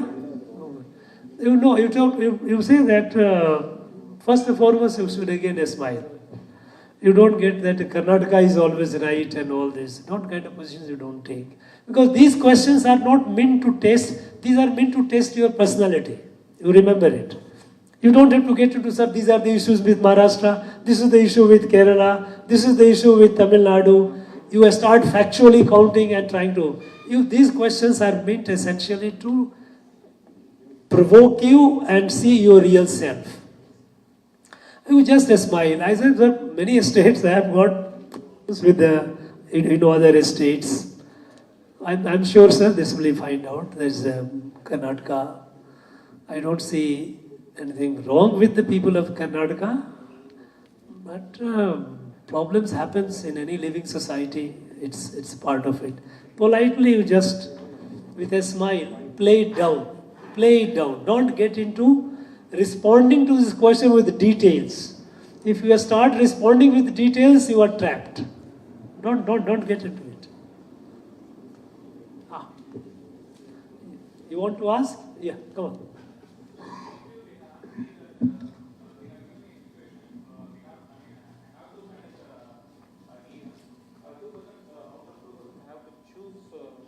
One is extremely corrupted, but the function would be more efficient, and the other person, the efficiency would be reduced. If the efficiency is reduced, naturally there will be a sense of discomfort with the people. So tell me a practical approach. Would you select the corrupted person or not corrupted person, sir? No, if a question like this is asked, whether you are, there is a corrupt guy who is efficient. Yes, there is an honest guy who is inefficient. So basically, your answer should be, please sit down. Your answer should be that, sir, corruption to make oneself efficient, it shouldn't be the criteria. Because the person who is efficient or no efficient, it also depends on leadership. If you have to choose a person, the person is expected to be under your leadership to work, right?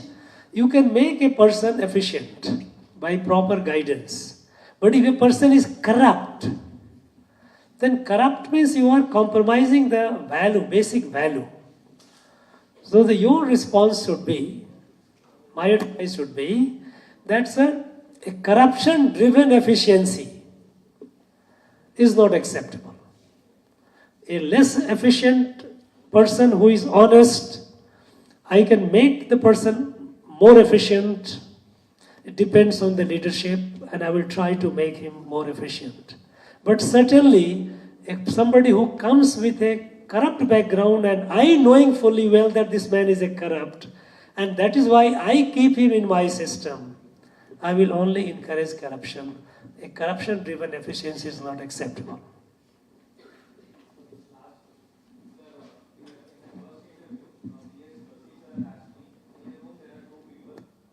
There are two people. One is you and another person. You are given a chance, you should shoot that person or kill yourself. What should you do? So the question asked. No, sir, you just smile at that. You don't have, such questions need not be responded. I say, sir, I think we will be friends. I don't have to be under compulsion. He is my friend. He is room. We are here. There is no question of either killing myself or shooting him. An option given that you have only to shoot or shoot him or shoot yourself.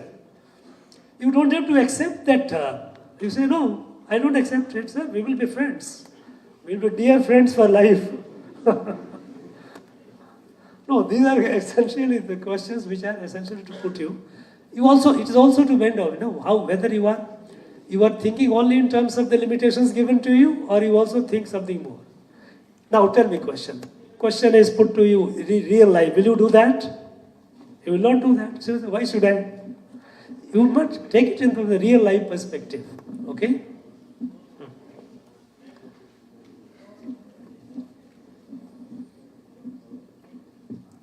That's okay. Anyone? No, chap who has not asked question. You are asking? Oh, you're not a candidate. Okay, you can. Sorry. Sir, how do we improve India-China relations given the frequent India-China relations, given the frequent border clashes that keep happening, and on the other hand, we have a huge trade deficit with them, so huge trade dependency. So what should be our point of action? And no, if a question is asked, first of all, a question may be asked, now that you guys have not asked, but let me now put it. Question will be asked about, suppose India's foreign policy, suppose about some issue is asked. I am asking you I am telling you a broad, but a question can come India, China, India, Pakistan, India, Israel, India, Middle East, India, Europe, India, Ukraine, India, Russia. But core thing is India's foreign policy.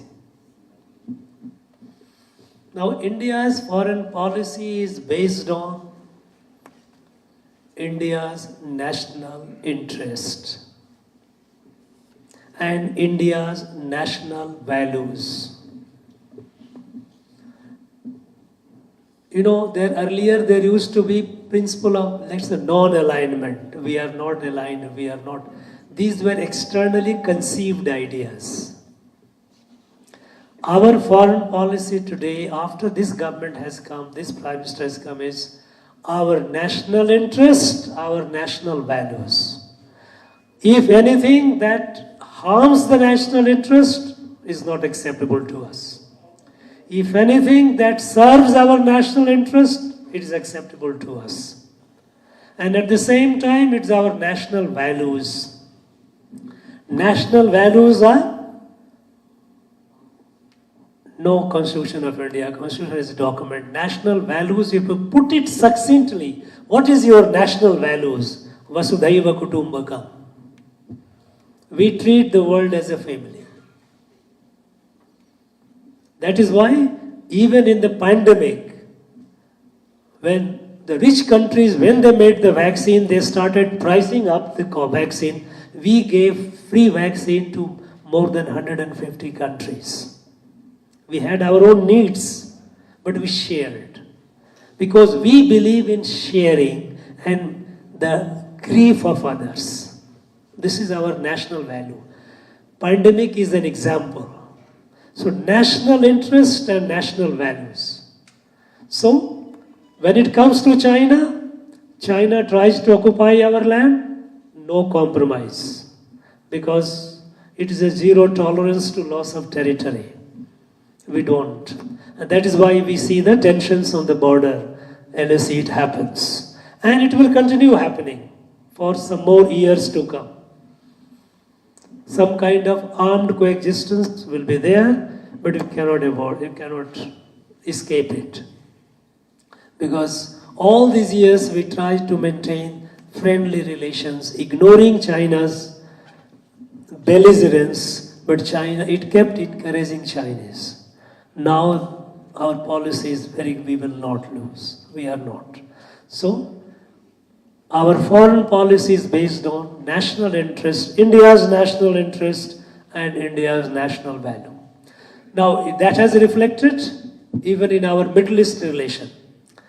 Earlier, our relation with Israel was subdued our relation with Middle East was also subdued because we were always confused whether our going close to Israel, will it be liked by our people here, our Muslim friends, brothers and sisters?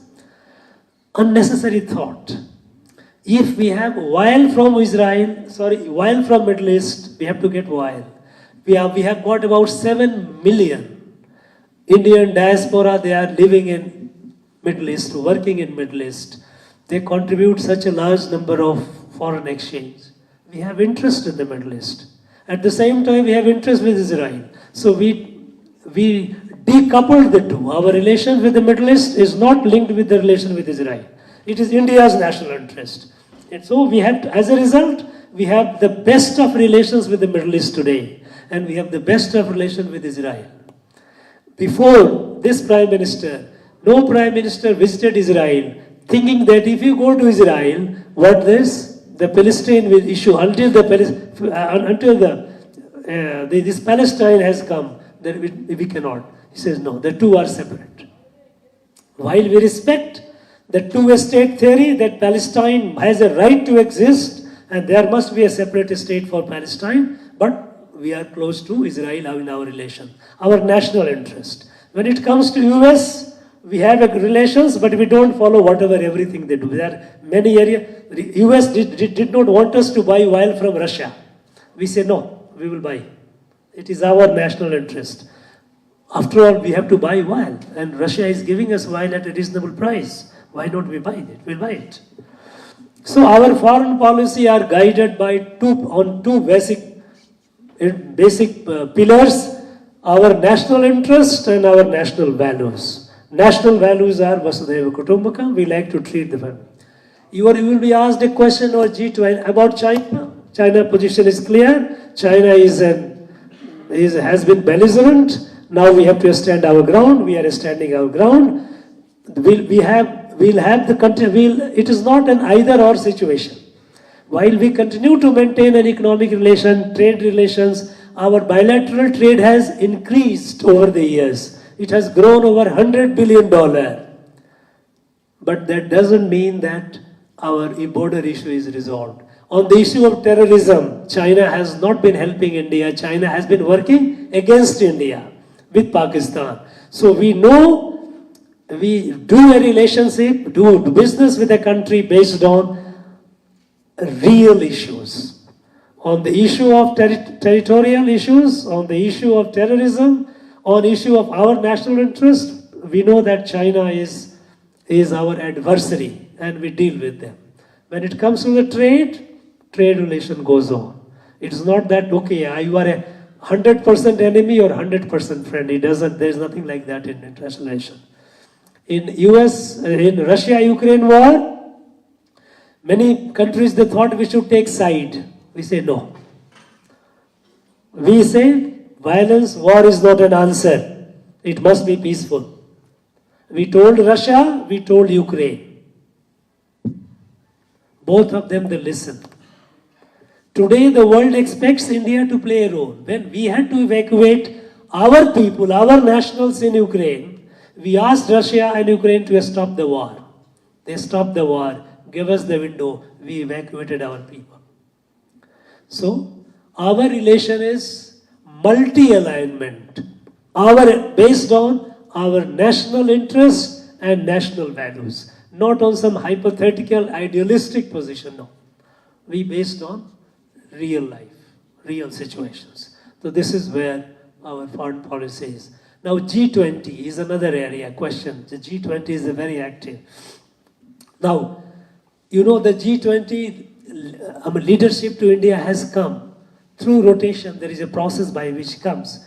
But it has been, has been made at a great opportunity to be a chair of a group of influential 20 countries is one thing. But to turn that opportunity into a movement to showcase India and to galvanize India is another. If G20 leadership, if it were before, earlier, the way we have held CHOGM, held Commonwealth heads of missions and all this small, we have held in the past.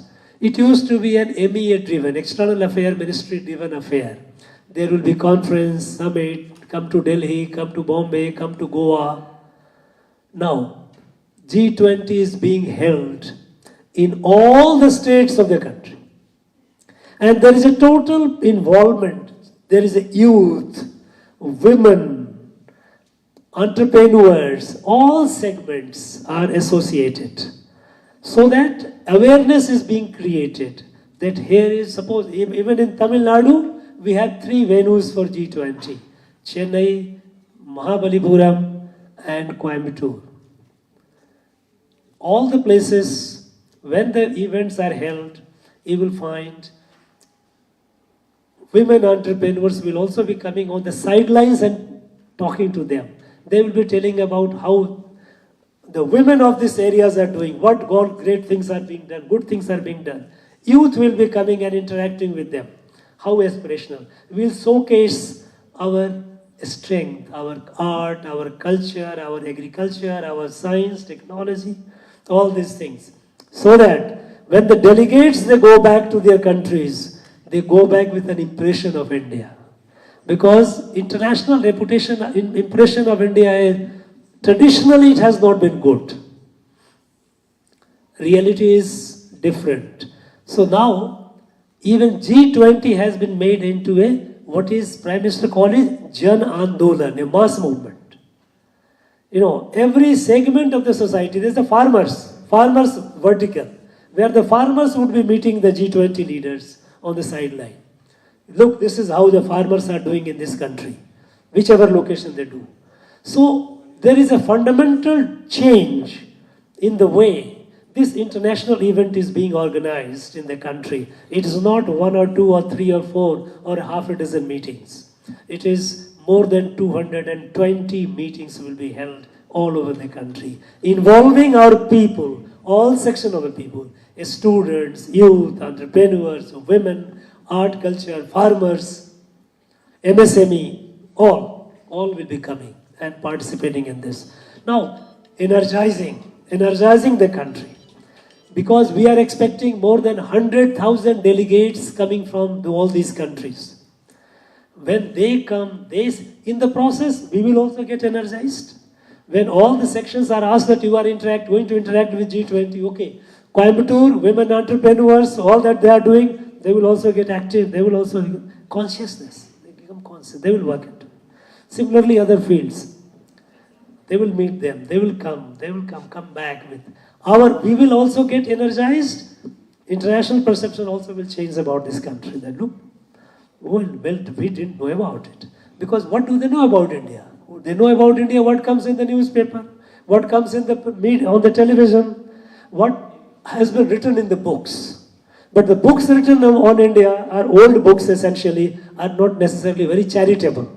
They depict India as still as a, one of those third countries and all. It is not the case. Today the world looks at India with an expectation of leadership to solve the global crisis.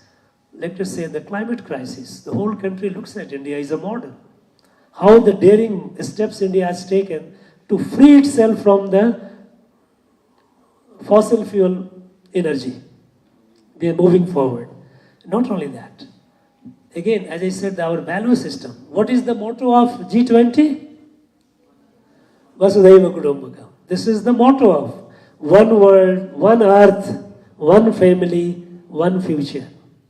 This is our value. This very crisply, succinctly represents India's foreign policy. We look at this. So you need to be familiar with these current developments, current affairs. I wish all you guys the very best. Keep yourself cool, collected. Take deep breath, do pranayam. Convince yourself that you are among the best in the country.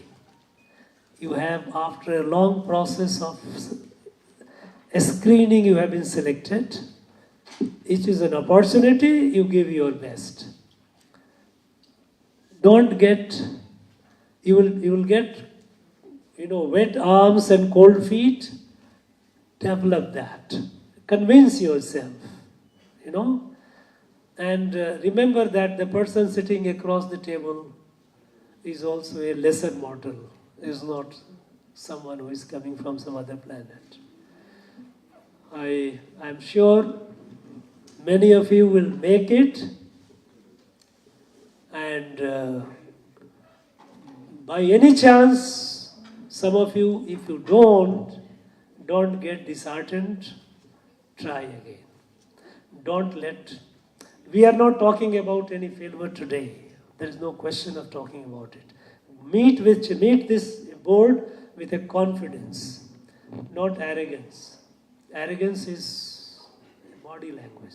With humility, face it. It's a test of your personality. Okay? All the best. See you. And once we will also have a felicitation ceremony or an event with those of you who have made it. We will meet once again in this darbar. Let the result come. Okay, thank you very much. Candidates can come and share their experience.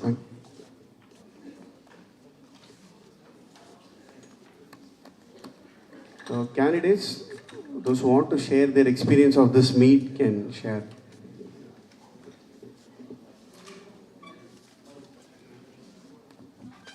If you guys feel like sharing, is fine. If you feel shy of it, there's no problem. But you don't feel shy, because feeling shy is not a mark of a good candidate. Sir, first of all, thank you so much for this opportunity. I feel very privileged, fortunate to sit in front of you and listen to your lecture. And what I feel is these 2 hours that I spent now are the most productive hours in my entire UPSC preparation, because you gave insightful thoughts on various processes, starting from foreign policy to everything that an aspirant should develop. So thank you so much, sir.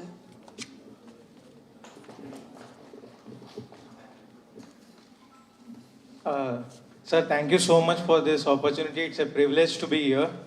Sir, it's been a quite long journey for me in UPSC, almost 6 to 7 years. So I've grown with UPSC with age.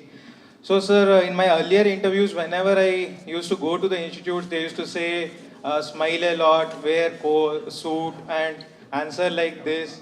You should not be totally against the government. Sometimes you should criticize the government also. So I used to get confused, sir. There was like this, wherever the coaching institutes, wherever we used to go, they used to make a mess out of us, and we used to end up confused, especially the mock interviews. So actually this was a most productive session where actually we got to know what it is, what UPSC is expecting, how we have to answer to the point. So that is what we got from this interview, this session, and we got to know much more about how bureaucracy functions, how it is to be a bureaucrat. That is one thing, sir. And the second thing and the last thing I want to say is, sir, actually we have a group of 1,500 interview going candidates, online group we have. So of which we are few of the managers, admins of those groups. So that is why I have taken down each and every point which you have told, because there are more than 1,400 candidates who were not able to make it to the session because they are spread out across India. So I will share the notes with them, and that will benefit to the larger section of the country. I thank you very much, sir. Thank you for this opportunity. Thank you. Thank you. Can we stand up for national anthem, please?